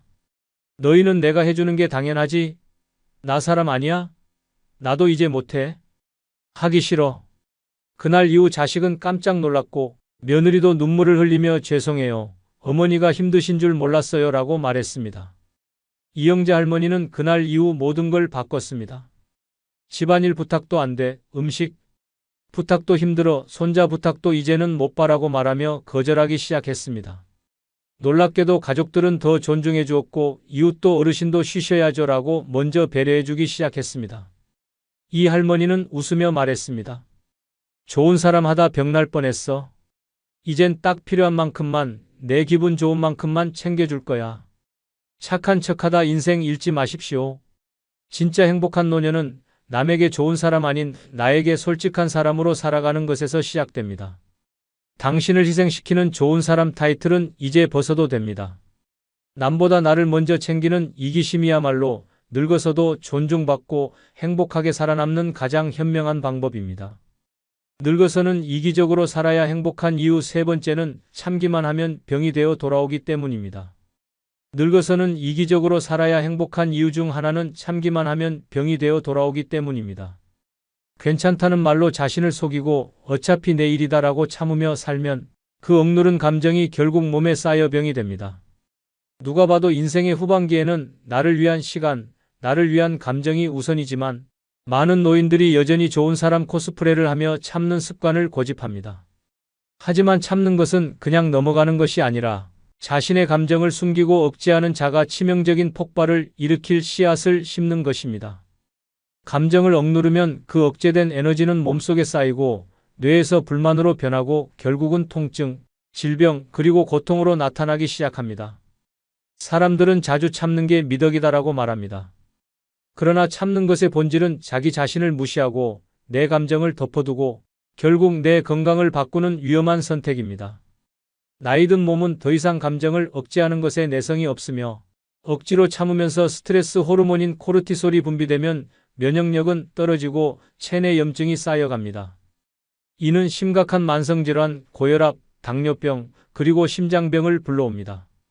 참는 것의 가장 큰 문제는 무엇을 참는지 모르는 경우입니다. 자식이 무시해도, 며느리가 예의 없다고 해도, 옆집 이웃이 지나치게 요구해도 그저 다 참습니다. 처음에는 그냥 괜찮아라고 웃어넘깁니다. 하지만 그 작은 불만 하나하나가 내 마음에 쌓이기 시작하고 어느 순간 그 참은 감정이 결국 나를 병들게 한다는 사실을 깨닫게 됩니다. 더 심각한 문제는 그 참음이 고통으로 돌아와 몸을 망가뜨린다는 점입니다. 예를 들어 스트레스가 쌓이면 신체는 그것을 무력해지지 않기 위해 근육 경직으로 반응합니다. 긴장된 근육이 풀리지 않고 방치되면 두통, 요통, 어깨 통증으로 발전하고 이는 만성 피로와 우울증을 일으킬 수 있습니다. 또한 내 마음의 억제는 위장 문제, 소화불량, 고혈압으로 번져 결국엔 건강을 위협하는 질병의 씨앗이 됩니다. 그리고 더 나쁜 점은 참은 감정이 제대로 표현되지 않으면 내가 누군지, 어떤 감정을 느끼는지 모르게 되고 그 무의식적인 억누름은 결국 몸을 더욱 아프게 만듭니다. 내가 무엇을 원하는지, 내 감정이 무엇인지 알지 못한 채 살면 몸이 제 역할을 하지 못하고 스스로 무너지는 경우가 많습니다. 이와 관련된 실제 사례가 있습니다. 대전에서 사는 79세 김명숙 할머니는 평생 남을 위해 살아왔고 남편, 자식, 친구들을 위해서 자신을 희생하며 살았습니다. 자식들이 부탁하면 무조건 들어주고 가족들의 요구가 있을 때는 내가 할 수 있는 만큼 해야지라고 생각하며 살았습니다. 하지만 그동안 할머니의 내면의 불만과 감정은 묻혀 있었고 그것이 어느 날 건강 문제로 드러나기 시작했습니다. 처음에는 그냥 가끔 피곤하다는 생각으로 넘겼습니다. 그런데 시간이 지나면서 몸의 피로가 점점 심해지고 걷는 것도 힘들어지고 결국 병원에 갔을 때 의사는 할머니에게 심장에 무리가 가고 있습니다라는 충격적인 말을 했습니다. 의사의 말에 할머니는 처음으로 자신이 평생 참기만 해온 삶이 결국 몸에 부담을 준 결과라는 사실을 깨달았습니다. 할머니는 병원에서 돌아온 후 이제는 남들에게 아니오라고 말하는 법을 배우기 시작했습니다. 자식이 요구할 때도 이웃이 부탁할 때도 자신의 한계를 인정하며 거절하고 내 감정을 먼저 챙기기 시작한 것입니다. 처음에는 그런 자신을 이해하지 못할까 봐 걱정했지만 할머니는 점차 내 마음을 표현하고 내 감정을 숨기지 않는 삶을 살기 시작했습니다. 그 결과 허리 통증, 다리 무거움, 심장 통증은 점차 사라졌고 무엇보다 자신의 삶을 다시 살아가는 기쁨을 느끼기 시작했습니다. 김할머니는 말합니다. 내가 아니면 누구도 나를 생각해주지 않아. 이제는 내 마음대로 살아도 돼. 오히려 그렇게 사니까 내가 더 건강해지더라고요. 그리고 할머니는 이제 매일 자기만의 시간을 가지고 가족과의 관계도 다시 조정하며 나를 우선으로 생각하는 법을 실천하고 있습니다.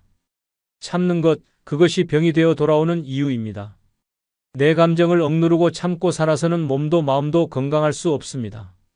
늙어서는 이기적으로 살아야 행복한 이유 네 번째는 남의 눈치 보며 사는 건 청춘에나 어울리기 때문입니다. 늙어서는 이기적으로 살아야 행복한 이유 중 하나는 남의 눈치 보며 사는 건 청춘에나 어울리기 때문입니다. 젊었을 땐 어쩔 수 없었습니다. 직장 상사 눈치, 시부모 눈치, 친정 식구 눈치, 남편 눈치, 자식 눈치까지 평생을 눈치만 보며 살아왔습니다. 기분이 나빠도 참고 하고 싶은 말도 삼키고 가고 싶은 곳도 미루고 오로지 남들 기준에 맞춰 살아왔습니다. 그랬더니 남은 건 지친 몸, 굽은 허리, 말라버린 감정뿐이었습니다. 눈치를 본다는 건 곧 내가 나를 부정하는 삶입니다. 상대가 어떻게 생각할까? 저 사람이 뭐라고 할까? 혹시 기분 나쁘면 어쩌지 이런 생각에 내 욕구와 감정은 언제나 뒷전으로 밀려납니다. 특히 노년기에 접어들고 나서도 여전히 눈치를 보며 살아간다면 그것은 스스로를 끝까지 숨기며 살아가는 자멸의 인생입니다. 지금 이 나이에 내가 입고 싶은 옷도 눈치 보고 먹고 싶은 음식도 남이 싫어할까봐 피하고 하고 싶은 말도 꺼내지 못한 채 입을 다무는 삶은 결국 나 없는 인생으로 끝나게 됩니다. 눈치는 타인의 기분에 맞춰 자신을 조절하는 행위입니다. 하지만 나이가 들면 그럴 필요가 없습니다. 왜냐하면 당신은 이제 타인의 기준을 맞추기 위해 사는 시기가 아니라 당신 자신의 기준으로 살아야 할 시기이기 때문입니다. 남 눈치보다 건강을 망치고 자식 눈치보다 기분을 포기하고 며느리 눈치보다 존재감마저 잃어버리는 순간 당신은 더 이상 나가 아니라 그저 누군가에게 맞춰주는 그림자 같은 존재가 되어버립니다. 이제는 바뀌어야 합니다. 남 눈치 보지 않는 태도, 그것이야말로 노년의 당당함이고 자존심입니다. 당신이 뭘 입든 뭘 먹든 뭘 말하든 간섭받지 않아야 하는 이유는 그것이 진짜 어른의 모습이기 때문입니다. 살 만큼 살았고 할 만큼 했고 이제는 당신의 기분, 당신의 결정, 당신의 선택을 최우선으로 생각하며 살아야 할 시간입니다. 남이 뭐라 하든 신경 쓰지 마십시오. 그들은 당신 인생에 책임지지 않습니다. 웃으라고 말해도 아플 땐 대신 아파주지 않고 참고 살라 해도 병원에 같이 누워주지 않습니다. 남의 시선을 의식하느라 기분 나쁜데도 억지 웃음을 지으며 듣기 싫은 말에 고개 숙이는 건 청춘의 숙제일지언정 노년의 의무는 아닙니다.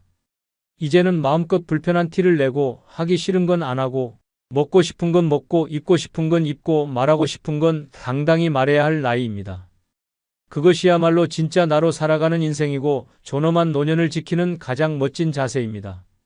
이런 삶의 전환을 보여준 실제 사례가 있습니다. 인천 부평에 사는 81세 정태순 할머니는 한때 주변의 천사 같은 어르신으로 불렸습니다. 언제나 웃는 얼굴, 아무리 힘들어도 괜찮다는 말만 하며 살았습니다. 그러던 어느 날 친구들과 외식 자리에 갔다가 자기가 좋아하는 짬뽕을 먹고 싶다 말했지만 다른 사람들이 싫어한다는 이유로 순두부찌개를 시켜야 했습니다. 그날 이후로 할머니는 집에 와서 이렇게 중얼거렸습니다. 내가 언제까지 남들 입맛에 맞춰 살아야 하지? 그 말을 들은 손녀가 할머니, 다음부터는 할머니가 드시고 싶은 거 먼저 말해요 라고 했고 그 말에 정할머니는 뭔가 머리를 탁 얻어맞은 느낌이 들었다고 합니다. 그 다음부터는 변했습니다. 식당에 가면 자기가 먹고 싶은 메뉴를 고르고 모임에서도 하고 싶은 말은 꼭 하고 싫은 자리는 과감히 빠지기 시작했습니다. 처음엔 주변 사람들이 놀랐지만 시간이 지나자 오히려 할머니 요즘 멋있어졌다는 이야기를 듣게 됐습니다. 정할머니는 말합니다. 평생 눈치 보다가 이제서야 내 인생 사는 기분이야. 남의 시선에 맞춰 살아온 시간은 충분했습니다. 이제부터는 당신 시선으로, 당신 마음으로, 당신 기분에 맞춰 사는 것이 가장 행복한 노년의 조건입니다. 눈치 보지 말고 나답게 살기 시작할 시간입니다. 당신의 삶은 누구의 것도 아닌 오직 당신의 것입니다. 늙어서는 이기적으로 살아야 행복한 이유 다섯 번째는 받지 못한 사랑은 스스로 채워야 하기 때문입니다. 늙어서는 이기적으로 살아야 행복한 이유 중 하나는 받지 못한 사랑은 스스로 채워야 하기 때문입니다. 젊었을 때는 사랑을 주고받는 게 당연하다고 생각했습니다. 부모의 사랑, 친구의 사랑, 연인의 사랑, 배우자의 사랑, 자식의 사랑까지 세상에는 사랑받을 자격이 있는 사람만이 있다고 믿었습니다. 하지만 나이가 들수록 그 믿음은 산산조각이 났습니다. 세월이 지나면서 주변 사람들의 사랑은 점점 줄어들고 내가 기대던 사랑은 항상 부족하게 느껴졌습니다. 자식들은 바쁘고 배우자는 연세가 드셔서 마음껏 기대기 어려운 상황입니다. 그럼에도 불구하고 나는 끊임없이 사랑을 갈망하며 주변을 살피고 내가 받을 사랑을 얻기 위해 애쓰지만 결국 무너져 내립니다. 사랑을 받지 못하는 그 허전함, 그 갈증은 무시할 수 없는 끔찍한 공허로 다가옵니다.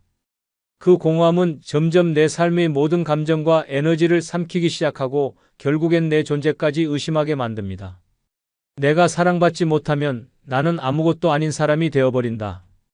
그런 생각이 내 머릿속을 떠나지 않게 되며 결국 자기 비하와 무력감에 빠지게 됩니다. 이것은 몸과 마음을 동시에 병들게 하는 무서운 자해행위입니다.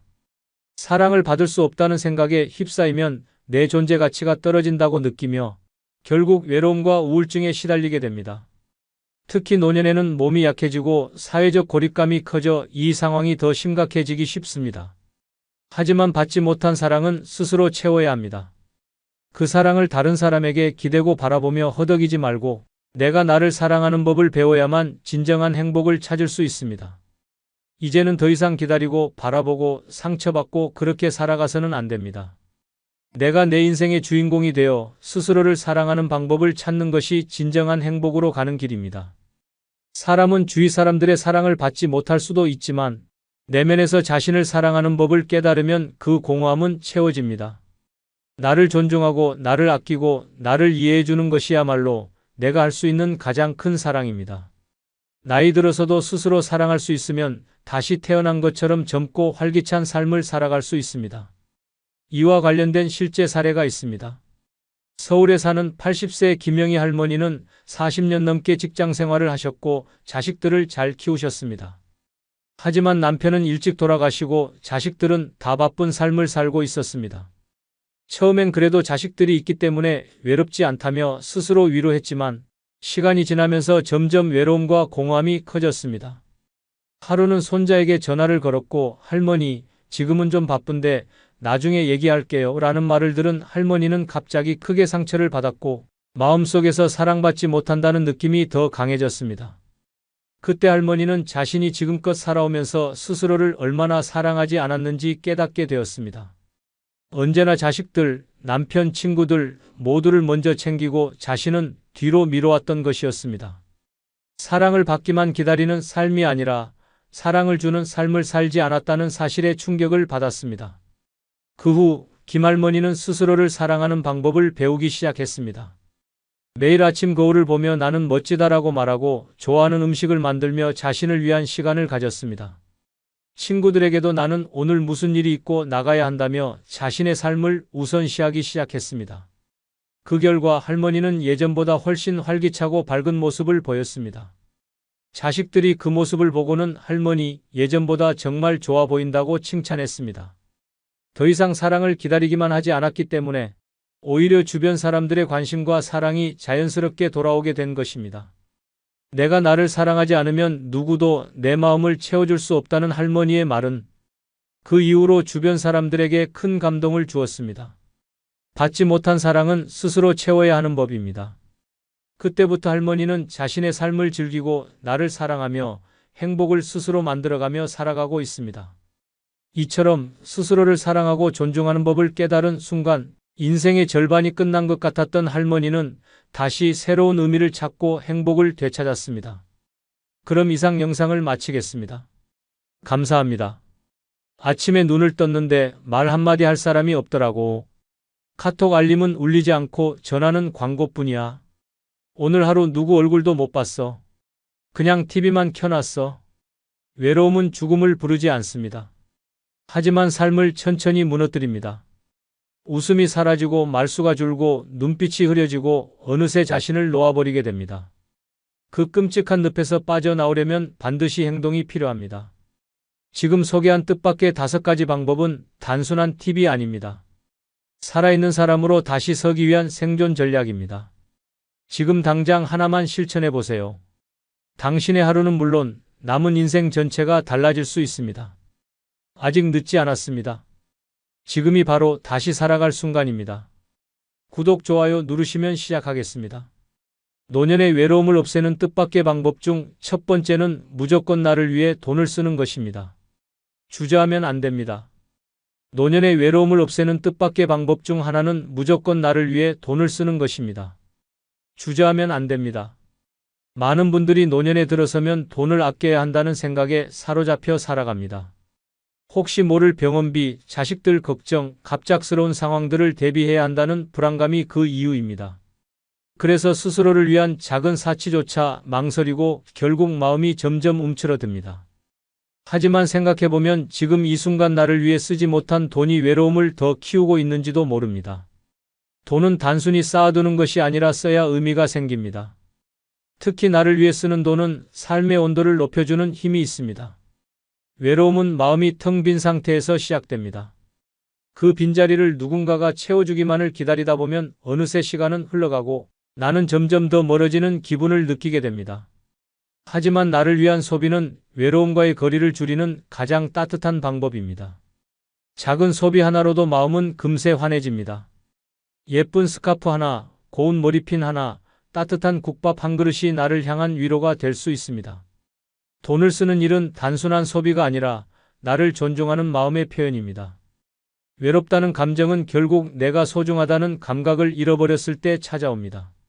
그래서 누군가에게 기대기 전에 먼저 내가 나를 위해 해줄 수 있는 것을 해보는 것이 중요합니다. 나를 아끼는 그 마음이 얼굴빛을 바꾸고 말투를 바꾸고 결국 주변 사람들과의 관계까지 바꿔놓습니다. 나를 위해 쓴 돈이 누군가와의 새로운 만남을 열어주는 열쇠가 될 수도 있습니다. 실제로 한 할머니의 이야기가 있습니다. 76세의 이 할머니는 남편을 먼저 보내고 혼자 살고 계셨습니다. 평소에는 텔레비전과 라디오만 벗삼아 조용히 지내셨습니다. 자식들은 다 출가하고 연락도 가끔 오는 정도였고 평소에는 돈을 거의 쓰지 않고 하루 2끼만 먹는 소박한 생활을 하셨습니다. 그렇게 몇 해가 지나자 마음속에 말로 설명하기 어려운 외로움이 점점 커졌다고 합니다. 웃을 일도 말할 일도 나를 꾸며볼 일도 없는 날들이 이어지면서 하루하루가 뿌연 안개 속 같았다고 합니다. 그러던 어느 날 우연히 동네 카페 앞에 걸려있는 실버 네일 체험 포스터를 보게 되었습니다. 1만 원이면 손톱을 예쁘게 다듬어주고 색도 입혀주는 행사였습니다. 망설이다가 이 나이에 무슨 네일이냐는 마음과 나도 한 번쯤은 예뻐지고 싶다는 마음이 싸우다가 결국 조심스레 문을 열고 들어가셨습니다. 그리고 그날 손톱의 연한 분홍색이 칠해지고 손등에 로션이 발려질 때 처음으로 내 손이 이렇게 고왔던가 하고 웃음이 나왔다고 합니다.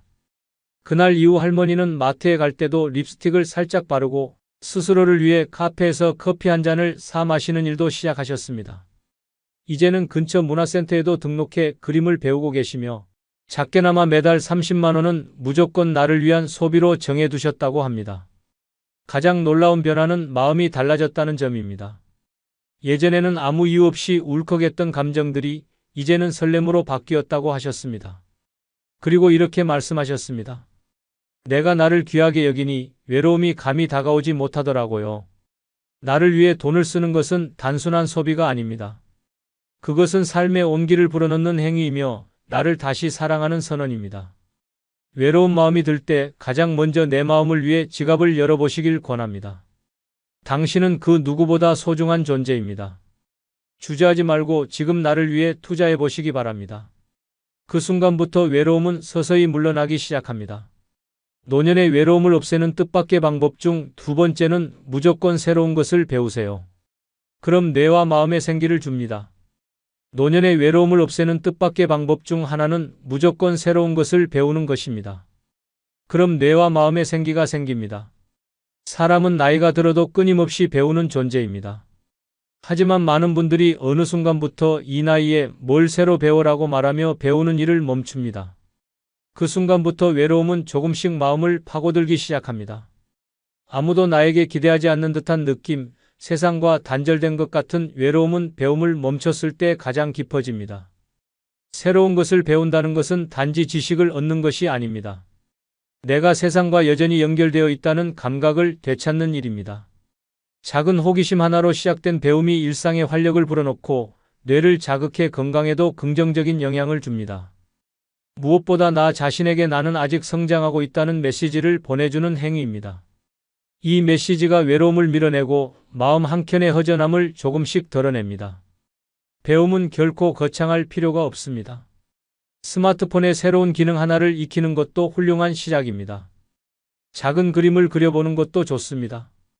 음악을 들으며 따라 부르는 연습도, 손글씨를 천천히 써보는 것도 모두 배움입니다. 중요한 건 내가 그 과정에서 즐거움을 느끼고 있다는 점입니다. 누가 잘하고 못하고는 중요하지 않습니다. 배우는 과정 자체가 삶을 향한 의지를 보여주는 가장 따뜻한 표현입니다. 배움을 통해 자연스럽게 사람도 만나게 됩니다. 같은 취미를 공유하는 사람들, 같은 수업에 참여하는 이웃들과 눈을 마주치고 이야기를 나누다 보면 외로움은 어느새 그 자리를 내어줍니다.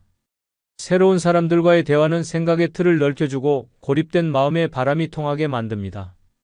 나를 위해, 그리고 나의 외로움을 덜어내기 위해 지금 이 순간 배우는 것을 시작해야 합니다. 실제로 한 할아버지의 이야기가 있습니다. 74세의 이 할아버지는 평생 기술자로 일하시다가 은퇴 후 갑작스레 시간이 너무 많아졌다고 합니다. 처음 몇 달은 텔레비전만 보고 지내셨고 누워서 하루를 보내는 일이 많아졌다고 합니다. 자식들도 바쁘고 연락할 사람도 딱히 없고 바깥일도 없으니 마음은 점점 가라앉았다고 합니다. 어느 날 딸이 추천한 스마트폰 사용 강좌 전단지를 보게 되었습니다. 처음엔 귀찮고 부끄러워서 거절하셨지만 딸의 끈질긴 권유에 마지못해 문화센터에 가게 되었습니다. 그 첫날 화면을 터치하는 것조차 서툴러 창피했지만 옆에 앉은 또래 어르신이 처음엔 다 그래요. 저도 어제 가입했어요 라며 따뜻하게 웃어주셨습니다. 그 말을 듣고 마음이 조금 풀렸고 그날 수업이 끝나고 집에 와서 처음으로 카톡을 보내는데 성공하셨습니다. 메시지는 단 한 줄, 나 오늘 배웠다 라는 말이었습니다. 그날 이후 할아버지는 일주일에 3번은 문화센터에 가게 되었고 스마트폰 강좌 외에도 사진 편집 수업, 유튜브 시청 방법까지 차근차근 배워가셨습니다. 그리고 어느 날 손주에게 직접 만든 사진카드를 카카오톡으로 보내셨다고 합니다. 손주는 깜짝 놀라며 할아버지 대박이에요 라고 답장을 보냈고 그날 밤 할아버지는 처음으로 카카오톡 프로필 사진을 바꾸셨습니다. 자그마한 미소를 띤 본인의 얼굴 사진이었습니다. 이 할아버지는 이후에도 배우니까 내가 다시 살아난 느낌이다라고 말씀하셨습니다. 이제는 본인보다 더 늦게 배움을 시작하려는 친구들에게 먼저 추천도 하신다고 합니다. 배움은 늦지 않습니다. 오히려 지금이 시작하기 딱 좋은 시기입니다. 나를 위해 새로운 것을 배워보세요. 그 과정 속에 기쁨이 있고 생기가 있고 사람들과의 연결이 있습니다. 외로움은 조용히 멀어지고 그 자리에 활력과 웃음이 들어오게 됩니다. 지금 작은 호기심 하나로 배움의 문을 열어보시길 바랍니다. 분명히 당신의 마음속에 따뜻한 변화가 시작될 것입니다. 노년의 외로움을 없애는 뜻밖의 방법 중 3번째는 매일 나가세요. 매일 밖으로 나가는 습관을 들이세요.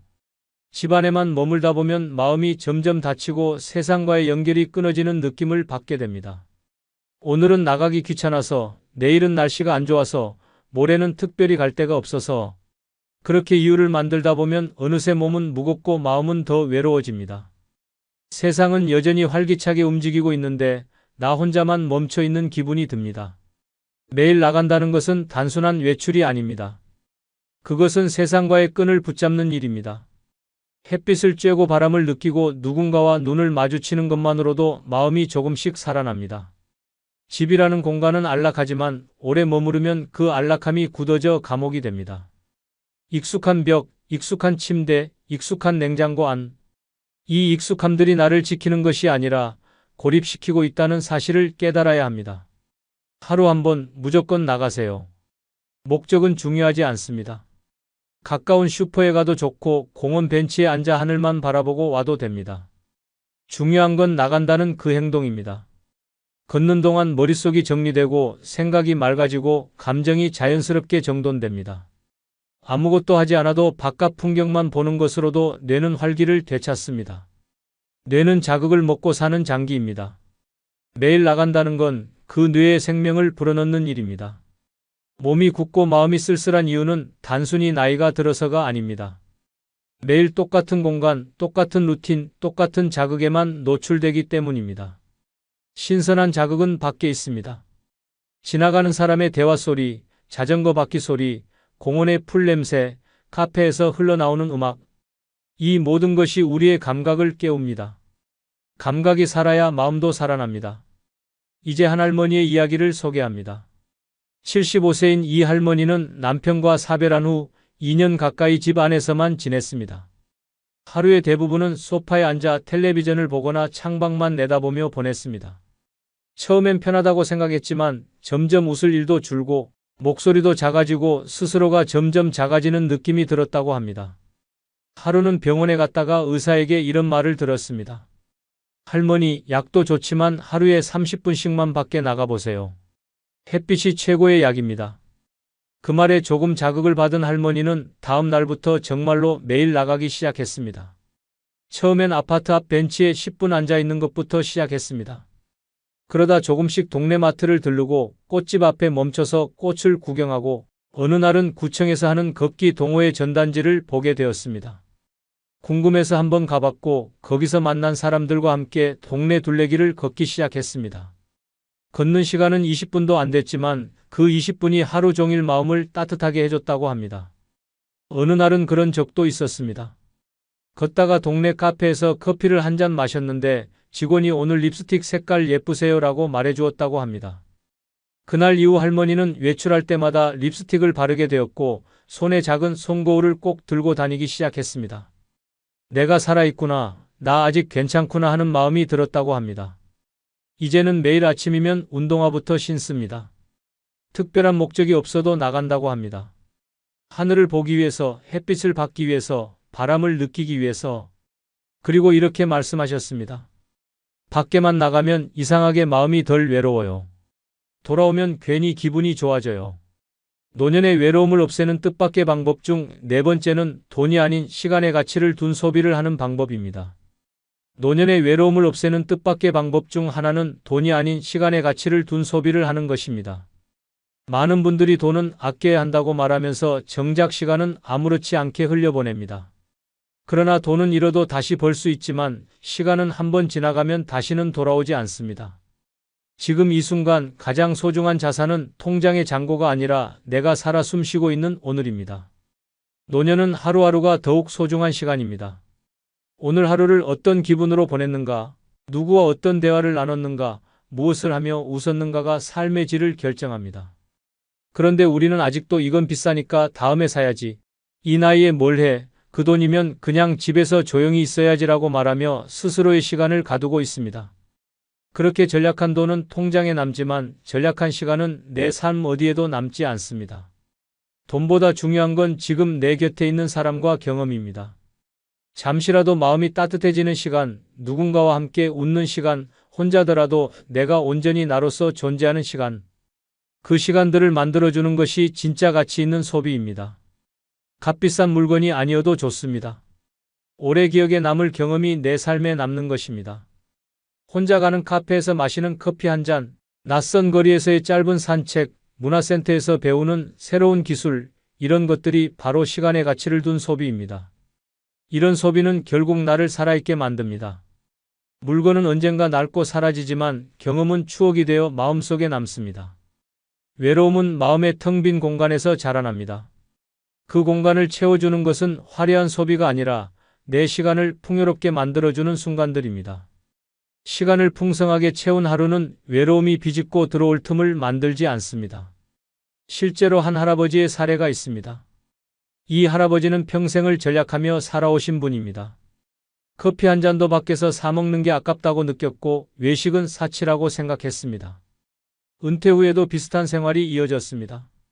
저렴한 도시락으로 끼니를 때우고 텔레비전으로 하루를 보내고 특별한 날에도 괜히 돈 쓰지 말자는 마음으로 아무것도 하지 않았습니다. 하지만 그렇게 몇 년을 보내자 마음 한구석이 점점 쓸쓸해졌습니다. 돈은 남았지만 웃음은 줄어들었습니다. 그러던 어느 날 우연히 동네 문화센터에서 열리는 추억의 영화 상영의 소식을 듣게 되었습니다. 입장료는 단돈 2,000원이었고 커피 한 잔이 제공된다고 되어 있었습니다. 처음엔 괜히 돈 쓰지 말자는 마음이 먼저 들었지만 문득 한 번쯤은 괜찮지 않을까 하는 생각에 용기를 냈습니다. 그렇게 상영에 참여한 날 그는 1970년대에 봤던 흑백 영화를 다시 마주하게 되었습니다. 영화가 시작하자 잊고 있던 감정들이 하나둘 피어올랐고 그 시절의 설렘과 웃음이 가슴을 채워줬습니다. 영화가 끝난 뒤 옆자리에 앉은 어르신과 자연스럽게 대화를 나누게 되었고 두 분은 다음 영화 상영도 함께 보기로 약속했습니다. 이후 할아버지는 매달 2번 그 상영회에 나가며 같은 연령대의 친구들과 정기적으로 만남을 갖게 되었습니다. 그리고 이렇게 말씀하셨습니다. 그 2,000원이 내 마음을 살렸어요. 돈을 썼는데 시간이 더 소중해졌어요. 시간의 가치를 둔 소비는 이렇게 마음을 살리는 소비입니다. 외롭다고 느낄 때, 무언가 허전할 때 돈을 얼마나 아꼈는지를 따지는 것이 아니라 시간을 어떻게 썼는지를 돌아봐야 합니다. 내 마음에 온기를 주는 소비, 내 시간을 의미 있게 채우는 소비가 진짜입니다. 오늘 하루 시간을 잘 쓰기 위해 기꺼이 지갑을 열어보세요. 그 선택이 당신의 외로움을 따뜻하게 감싸줄 것입니다. 노년의 외로움을 없애는 뜻밖의 방법 중 5번째는 오래되었지만 소중하지 않은 인연을 무조건 정리해야 합니다. 노년의 외로움을 없애는 뜻밖의 방법 중 하나는 오래되었지만 소중하지 않은 인연을 무조건 정리하는 것입니다. 주저하지 마세요. 이건 잔인한 일이 아닙니다. 나를 지키는 일입니다. 우리는 흔히 오래된 인연이라는 이유 하나만으로 그 관계를 계속 유지하려 합니다. 함께한 세월이 길기에 수많은 기억이 얽혀 있기에 그 사람이니까라는 말로 불편함을 견딥니다. 그러나 그 관계가 지금의 나를 아프게 만들고 있다면 과감히 손을 놓아야 합니다. 관계도 결국 살아있는 생명체와 같습니다. 사랑이 없고 존중이 없고 대화가 단절된 관계는 썩어갑니다. 그것을 붙들고 있는 동안 나라는 존재도 조금씩 시들어갑니다.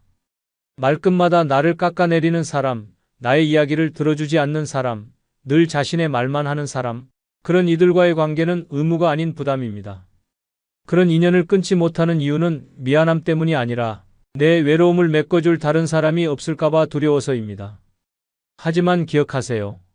진짜 외로움은 옆에 사람이 없을 때보다 나를 이해하지 못하는 사람과 계속 함께 있을 때 더 깊어집니다.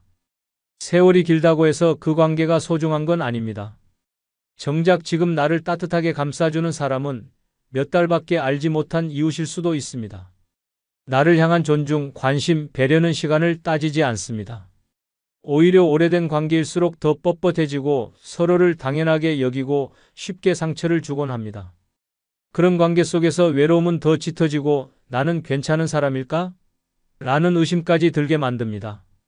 이제는 관계의 연수가 아니라 질을 따져야 할 때입니다. 불편함을 견디며 살아가는 건 고독이 아니라 고문입니다. 그 관계를 유지하려고 애쓰는 동안 당신의 소중한 감정과 에너지는 점점 고갈됩니다. 과거가 소중하면 기억 속에 담아두고 현재가 아프면 과감히 정리해야 합니다. 잘라낸 인연 자리에 후회가 아니라 평안이 들어설 수 있습니다. 마음속에 차가운 돌덩이를 안고 사는 것보다 따뜻한 햇살이 드는 자리를 만들어야 합니다. 이와 관련된 한 할머니의 이야기가 있습니다. 이 할머니는 72세로 오랜 친구 한 명과 50년 넘게 알고 지낸 사이였습니다. 중학교 동창이었고 둘이 함께 보낸 세월은 그야말로 인생의 반절이 넘었습니다. 그런데 이상하게도 그 친구와 만나고 나면 마음이 늘 불편하고 기분이 가라앉았습니다. 할머니는 그 이유를 오랫동안 몰랐습니다. 친구는 늘 본인의 자식 자랑, 건강 자랑, 여행 자랑을 했고 할머니가 말을 꺼내면 늘 끊거나 건성으로 듣곤 했습니다. 어느 날은 이런 말도 들었다고 합니다. 너는 왜 아직도 그런 옷 입고 다니니? 그 나이에 그런 생각을 하냐? 그날 집에 돌아오는 길 할머니는 울컥하는 감정을 느끼며 이렇게 생각했습니다. 나는 왜 이 사람을 50년이나 견뎠지? 그 순간 깨달음이 왔습니다. 이 관계는 친구가 아니라 익숙한 사람일 뿐이라는 사실을요. 할머니는 용기를 냈습니다. 먼저 연락하지 않았고 그 친구의 연락에도 간단히만 응답했습니다. 그렇게 거리를 두기 시작하자 마음이 한결 편안해졌습니다. 그 이후 할머니는 동네 공원 산책 모임에 나가 새로운 사람들과 인사를 나누기 시작했습니다. 그중 한 명과는 매주 함께 차를 마시고 책을 나누는 사이가 되었습니다. 신기하게도 그 관계는 억지로 유지하지 않아도 자연스럽게 이어졌고 함께 있는 시간이 따뜻했습니다. 50년 친구를 끊고 5개월 된 친구를 얻었는데 내 마음은 훨씬 더 평화롭습니다. 할머니는 그렇게 말하며 미소 지으셨습니다. 관계는 나를 아프게 만들지 않아야 합니다. 오래되었지만 소중하지 않은 인연은 용기 내어 정리해야 합니다. 외로움은 억지로 이어진 사람들 틈에서 자랍니다. 진짜 소중한 인연은 나를 아끼고 들어주고 함께 웃어주는 사람입니다. 지금 당신 곁의 사람을 다시 한번 돌아보세요. 그리고 나를 지키기 위한 결단을 두려워하지 마세요. 그것이 바로 외로움을 덜어내는 첫 걸음입니다. 끝으로 여러분께 한 가지 부탁이 있습니다. 영상 아래에 나오는 제품을 누르시면 쿠팡으로 연결됩니다. 이렇게 쿠팡으로 연결된 후 아무 물건을 사셔도 제 채널에 약간의 수익이 발생하오니 앞으로 쿠팡에서 물건을 구입할 경우 이런 식으로 구입해 주셔서 본 채널에 간접 후원해 주시면 대단히 감사하겠습니다. 그럼 내일 아침 7시에 더 좋은 영상으로 찾아뵙겠습니다. 감사합니다. 죽을 만큼 참고 살았습니다. 꿈도 욕심도 꾹꾹 눌러가며 남의 인생을 위해 내 인생을 갈아 넣었습니다. 그렇게 살아온 대가가 무엇입니까? 어느 날 문득 거울을 보니 내가 사라져 있었습니다. 웃음도 열정도 존재감도 없이 남은 건 피로감뿐입니다. 누구를 위해 그렇게 희생했는지도 헷갈립니다. 그런데도 아직도 남 걱정부터 하십니까? 이제라도 깨달아야 합니다. 더는 남의 인생을 살아주지 말고 남은 인생만큼은 오로지 나를 위해 써야 합니다. 이번 영상은 노년에 오로지 나를 위해 살아가야 하는 5가지 이유를 설명드리겠습니다. 구독, 좋아요 누르시면 시작하겠습니다.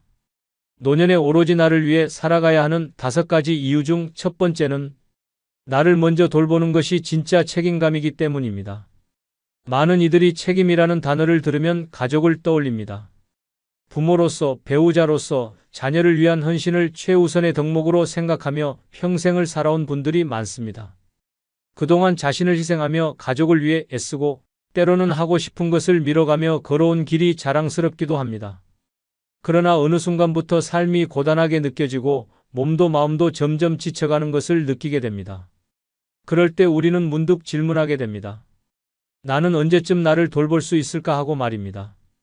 책임은 남을 챙기고 도와주는 것에서 끝나지 않습니다. 오히려 나를 돌보는 것이야말로 가장 근본적인 책임입니다. 내 몸이 건강해야 누군가를 돌볼 수 있고 내 마음이 단단해야 관계도 지킬 수 있습니다. 자신을 온전히 돌보지 못한 채 계속 남을 위해 살다 보면 결국 어느 순간 모든 것이 무너져 버릴 수 있습니다. 책임이라는 말이 무겁게만 느껴지는 이유는 나를 챙기지 않고 짊어지기만 했기 때문입니다. 노년은 이제 그 책임의 방향을 바꿔야 할 시간입니다. 그동안 해왔던 희생이 더 이상 나를 지켜주지 못합니다. 나를 돌보는 것은 이기심이 아니라 필수입니다. 몸이 아파야 병원에 가듯이 마음이 아플 때도 쉬어야 하고 감정을 눌렀다면 이제는 표현해야 합니다. 내가 나를 책임지지 않으면 결국 누구도 진짜 나를 챙겨주지 못합니다. 그래서 이제는 내가 먼저 나에게 말해줘야 합니다. 고생 많았어. 이젠 나를 위해 살자고요. 서울에 사는 72세 김성희 어르신은 평생을 교직에 몸담으며 2자녀를 키우고 남편을 내조하며 살아왔습니다. 은퇴 후에도 손주를 돌보느라 하루가 어떻게 가는지도 모를 만큼 바쁜 나날을 보냈다고 합니다. 그러던 어느 날 골다공증으로 인해 계단에서 넘어져 병원에 입원하게 되면서 인생을 다시 바라보게 되었습니다. 병상에 누워 손주들을 생각하다가 문득 이런 생각이 들었다고 합니다. 지금 내가 아무것도 못하게 되면 이 아이들은 누가 돌보지? 하지만 더 큰 문제는 나는 왜 나를 이렇게 방치했을까? 그 순간 김 어르신은 결심했습니다. 회복 후에는 본인을 위한 시간을 반드시 가지겠다고 말입니다. 그 후 김 어르신은 작은 도서관에서 독서 모임에 참여하게 되었고 동네 복지관에서 요가도 시작했습니다. 처음에는 어색하고 눈치도 보였지만 점점 자신을 돌보는 시간들이 쌓이면서 얼굴에 미소가 돌아오기 시작했습니다. 몸도 점차 건강해지고 오히려 가족들도 더 든든하게 느끼기 시작했습니다. 손주들도 할머니가 요즘 더 멋져졌어요 라며 기특하게 이야기했다고 합니다. 김 어르신은 말합니다. 이제야 알겠어요. 내가 건강해야 가족도 웃고 내가 행복해야 주변이 평안하다는 걸요. 누구나 나이가 들수록 외로움이 찾아오고 무력함을 느낄 때가 많아집니다. 하지만 그런 순간에 나 자신을 따뜻하게 감싸 안아주는 것이야말로 진짜 어른의 책임감입니다. 나를 먼저 돌보는 것, 그것이 곧 남을 위한 준비이며 노년의 가장 지혜로운 삶의 방식입니다. 지금 이 순간부터라도 자신을 챙겨주는 삶을 시작해 보시길 바랍니다. 그 선택이 당신의 노년을 빛나게 만들어줄 것입니다. 두 번째는 이제는 나를 가장 먼저 챙겨야 할 시간이기 때문입니다. 오랜 시간 우리는 누군가를 위해 살아왔습니다. 부모로서 자식을 위해, 배우자로서 가정을 위해, 사회의 한 구성원으로서 맡은 역할을 묵묵히 감당하며 살아왔습니다. 그렇게 수십 년을 보내다 보니 정작 나 자신은 삶의 한켠에 밀려나 있었습니다. 하고 싶은 일은 참아야 했고 말하고 싶은 감정은 삼켜야 했습니다. 나보다 가족이 먼저라는 말은 사랑이었지만 동시에 내 마음의 깊은 고요함과 외로움을 만들어냈습니다. 그러나 이제는 달라져야 합니다. 이제는 나를 가장 먼저 챙겨야 할 시간입니다. 더는 미룰 수 없습니다. 세상에 유일무이한 나라는 존재를 돌보는 일은 이기적인 것이 아니라 꼭 필요한 일입니다. 내가 건강해야 남도 챙길 수 있고 내가 행복해야 진짜 웃음이 나옵니다. 나를 돌보는 일이야말로 진짜 책임이며 삶의 균형을 회복하는 출발점입니다. 나를 챙긴다는 것은 거창한 것이 아닙니다. 아침 햇살을 맞으며 여유롭게 산책을 하는 것, 내가 좋아하는 음악을 들으며 커피 한 잔을 즐기는 것, 그동안 입고 싶었던 옷을 입고 외출하는 것처럼 아주 사소한 행동들입니다.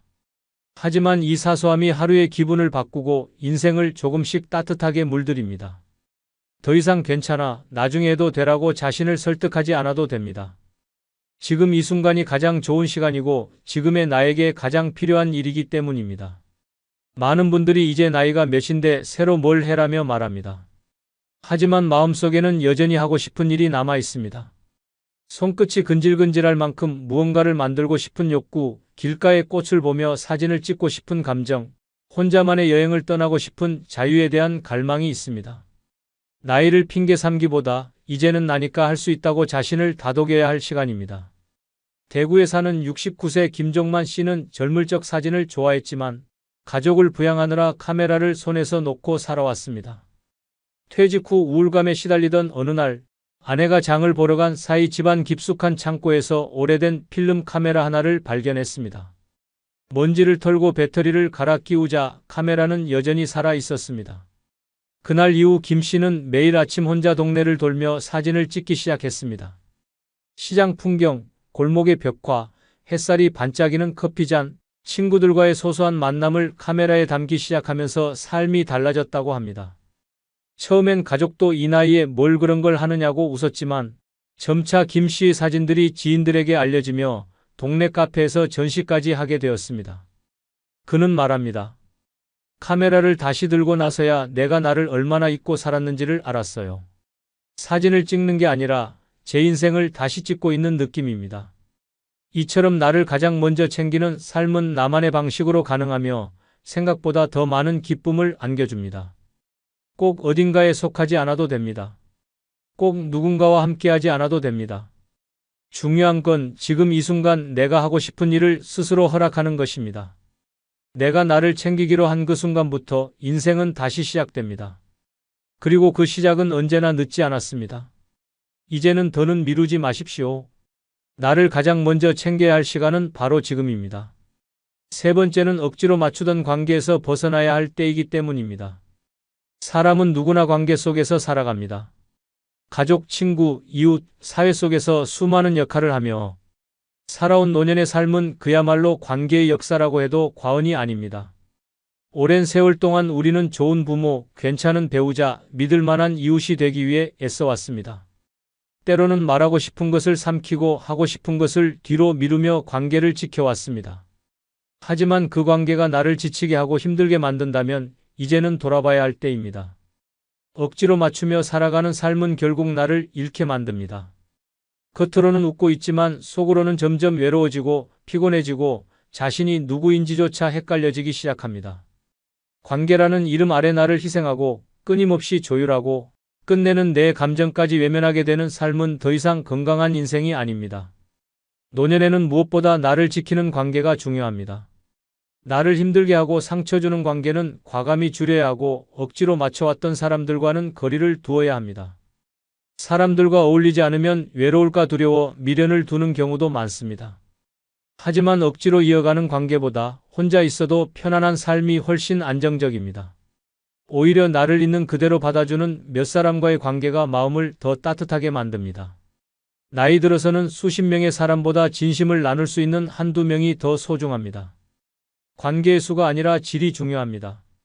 지금까지는 관계를 유지하기 위해 내가 스스로를 희생해왔다면 이제는 내 마음이 편한 방향으로 사람을 선택해야 합니다. 잘 맞지 않는 사람에게 계속 맞추다 보면 나중에는 내 감정이 메말라 버립니다. 관계는 억지로 유지하는 것이 아니라 자연스럽게 이어가는 것입니다. 아무 말 하지 않아도 편안한 사람이 있는가 하면 아무리 잘해줘도 늘 불편한 사람이 있습니다. 이제는 후자를 놓아줄 때입니다. 경남 진주에 사는 66세 이선옥 씨는 오랫동안 친구 모임을 억지로 이어오고 있었습니다. 매달 한 번씩 모여 식사하고 수다 떠는 자리였지만 모임이 끝날 때마다 마음이 더 무거워졌다고 합니다. 말끝마다 남과 비교하고 서로의 자녀 이야기에 눈치를 보고 때론 사소한 말에도 상처받는 일이 반복되면서 점점 피로감이 쌓였습니다. 어느 날 이 씨는 모임이 끝난 뒤 돌아오는 길에 괜히 참았던 눈물이 났다고 합니다. 그때 결심했습니다. 이제는 나를 힘들게 하는 관계에서 벗어나자고요. 이후 이 씨는 모임에 더 이상 참석하지 않았고 대신 동네 시장 상인들과 가벼운 인사를 나누며 관계를 새롭게 넓혀갔습니다. 옆집 아주머니와 텃밭 얘기를 나누며 웃고 평소 말없이 지나치던 가게 주인과 커피 한 잔 마시며 정을 쌓기 시작했습니다. 이 씨는 말합니다. 억지로 맞추는 관계보다 편안하게 웃을 수 있는 관계가 훨씬 오래가요. 지금은 마음이 너무 편하고 제 자신에게 참 고맙습니다. 억지로 이어온 관계를 정리하는 건 두렵고 어려운 일이지만 그 뒤에 찾아오는 평안은 말로 다 할 수 없습니다. 나를 있는 그대로 바라보고 편안하게 웃을 수 있는 사람이 단 한 명이라도 있다면 그것으로 충분합니다. 이제는 억지로 맞추는 관계보다 나 자신과 잘 지내는 것이 먼저입니다. 그것이 노년을 건강하게 그리고 단단하게 살아가는 방법입니다. 네 번째는 삶의 마지막까지 나답게 살아야 의미가 있기 때문입니다. 누구나 인생을 살아오며 수많은 역할을 감당해 왔습니다. 부모로서, 배우자로서, 직장인으로서, 친구로서 각기 다른 모습으로 살아야 했던 시간들이었습니다. 그렇게 수십 년을 남의 기대에 맞추며 사회의 규칙에 따라 성실하게 살아오셨습니다. 남들이 보기에 흠잡을 데 없는 인생이었고 책임감 있는 모습으로 살아오셨습니다. 하지만 그 긴 시간 속에서 나는 과연 누구였을까라는 질문은 여전히 마음속 깊은 곳에 남아 있습니다. 사람들은 말합니다. 참 잘 살아왔다고요. 하지만 그 잘이라는 말 속에는 남에게 보여지는 기준이 담겨 있습니다. 착한 사람, 성실한 사람, 책임 있는 사람. 그러나 이제는 그런 이름이 아닌 오직 나만의 이름으로 살아가야 할 시간입니다. 삶의 마지막까지 나답게 살아야 진짜 인생을 살았다고 말할 수 있습니다. 나를 잃어버린 삶은 아무리 성실했어도 아무리 훌륭해 보여도 내 것이 아닙니다. 노년은 내 안에 진짜 나를 꺼낼 수 있는 인생의 마지막 기회입니다. 하고 싶었던 일, 말하고 싶었던 마음, 입고 싶었던 옷, 즐기고 싶었던 취미. 모두를 이제는 늦었어라고 미뤄왔지만 사실 지금이 가장 자유로운 순간입니다. 더 이상 가족을 부양할 필요도 직장과 사회의 틀에 맞춰야 할 이유도 없습니다. 하루하루가 온전히 나를 위해 존재하는 시간입니다. 삶의 마지막이 다가올수록 사람은 더 솔직해지고 싶어집니다. 진심을 말하고 싶고 진짜 내 감정에 충실하고 싶어집니다. 그런데 그러기 위해서는 나다움을 되찾아야 합니다. 억지로 미소 짓지 않아도 되고 남에게 맞추느라 피곤해하지 않아도 되는 삶. 그것이 바로 나답게 사는 삶입니다. 세상에 정답은 없습니다. 다만 나에게 맞는 방식, 나에게 편안한 선택을 존중하는 것이 삶의 진짜 품격입니다. 지금까지는 늘 다른 사람의 시선 속에서 나를 판단하고 기준을 세워왔습니다. 그런데 그 시선이 나를 행복하게 해준 적이 있었는지 생각해보면 그저 무겁기만 했던 기억이 더 많습니다. 나답게 사는 삶은 내가 스스로에게 웃을 수 있게 하고 내가 나를 사랑하게 만듭니다. 나를 좋아하는 삶은 내 주변도 따뜻하게 만들고 결국 삶 전체를 긍정적인 에너지로 바꿔줍니다. 누군가는 말합니다. 이 나이에 뭘이라고요? 하지만 바로 이 나이이기에 가능한 것이 있습니다. 이제는 욕심을 내려놓고 비교도 내려놓고 스스로의 삶에 집중할 수 있는 시기입니다. 젊었을 때는 용기 내지 못했던 것들을 시도할 수 있고 사람들과 다르게 살아도 괜찮다고 자신 있게 말할 수 있는 시기입니다. 그것이 나답게 살아가는 용기이며 인생의 진짜 아름다움입니다. 노년이란 인생의 끝이 아니라 나다운 삶의 시작입니다. 그동안 꾹 참고 억눌렀던 감정을 이제는 드러내도 괜찮습니다. 다른 사람과 다르게 살아도 아무 문제가 없습니다. 좋아하는 것을 따라가고 하고 싶은 것을 표현하고 싫은 것에는 단호해져도 괜찮습니다. 그 모든 선택이 바로 당신을 당신답게 만드는 일입니다. 이제는 남에게 잘 보이기 위한 삶이 아니라 나에게 떳떳한 삶이 필요합니다. 삶의 마지막을 후회 없이 마주하기 위해서는 그 마지막이 나다운 색으로 채워져야 합니다. 그것이 진짜 행복이고 진짜 존엄입니다. 나답게 살아가는 하루하루가 모여 결국 당신의 인생 전체를 아름답게 완성시킵니다.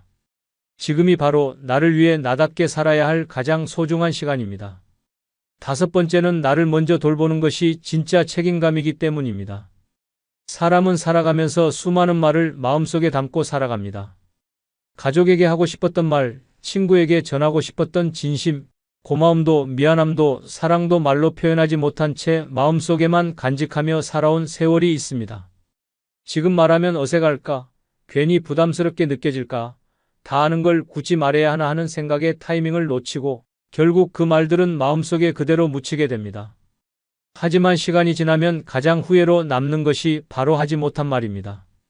말하지 않아도 알겠지라는 생각은 착각입니다. 아무리 오래 함께한 가족이라도 가까운 친구라 해도 내 마음을 말하지 않으면 알 수 없습니다. 내 입에서 직접 전해지는 말에는 온기가 있고 그 온기는 관계를 더 단단하고 깊게 만들어줍니다.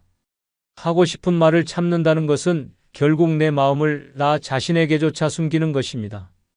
감정을 억누르는 것은 나를 지치게 하고 관계를 점점 멀어지게 만듭니다. 특히 노년이 되면 감정 표현이 더욱 줄어듭니다. 말 한마디에도 눈치를 보게 되고 괜히 오해를 살까봐 웃으며 넘기게 됩니다. 하지만 그럴수록 마음속에는 아쉬움이 쌓이고 미처 전하지 못한 마음들이 후회로 남게 됩니다. 때로는 한마디 고마워라는 말, 미안했어라는 말, 많이 사랑했어라는 말이 누군가의 인생을 바꾸고 내 삶에도 커다란 울림을 줍니다. 하고 싶은 말을 하는 것이 꼭 감동적인 고백일 필요는 없습니다. 사소한 칭찬, 하루를 함께 웃게 만드는 농담, 예전에 못다한 진심, 지금의 감사, 그 모든 것들이 인생의 따뜻한 흔적이 됩니다. 말로 표현하지 않으면 그 마음은 존재하지 않는 것과 다름없습니다. 아무리 마음속에 깊이 품고 있어도 그 마음은 전해지지 않으면 빛을 잃고 맙니다. 무엇보다 하고 싶은 말을 참는다는 것은 내 삶을 제대로 살아가지 못하는 것입니다. 생각은 자유지만 말은 표현의 시작입니다. 마음속의 진심을 꺼내어 말로 전할 수 있어야 진짜 나다운 삶입니다. 내가 어떤 사람이고 어떤 생각을 하고 있으며 누구를 얼마나 소중히 여기는지를 말하지 않으면 나조차도 내 마음을 점점 잊게 됩니다. 결국 말은 나를 확인하는 도구이자 사람 사이에 다리를 놓는 가장 진실한 방법입니다.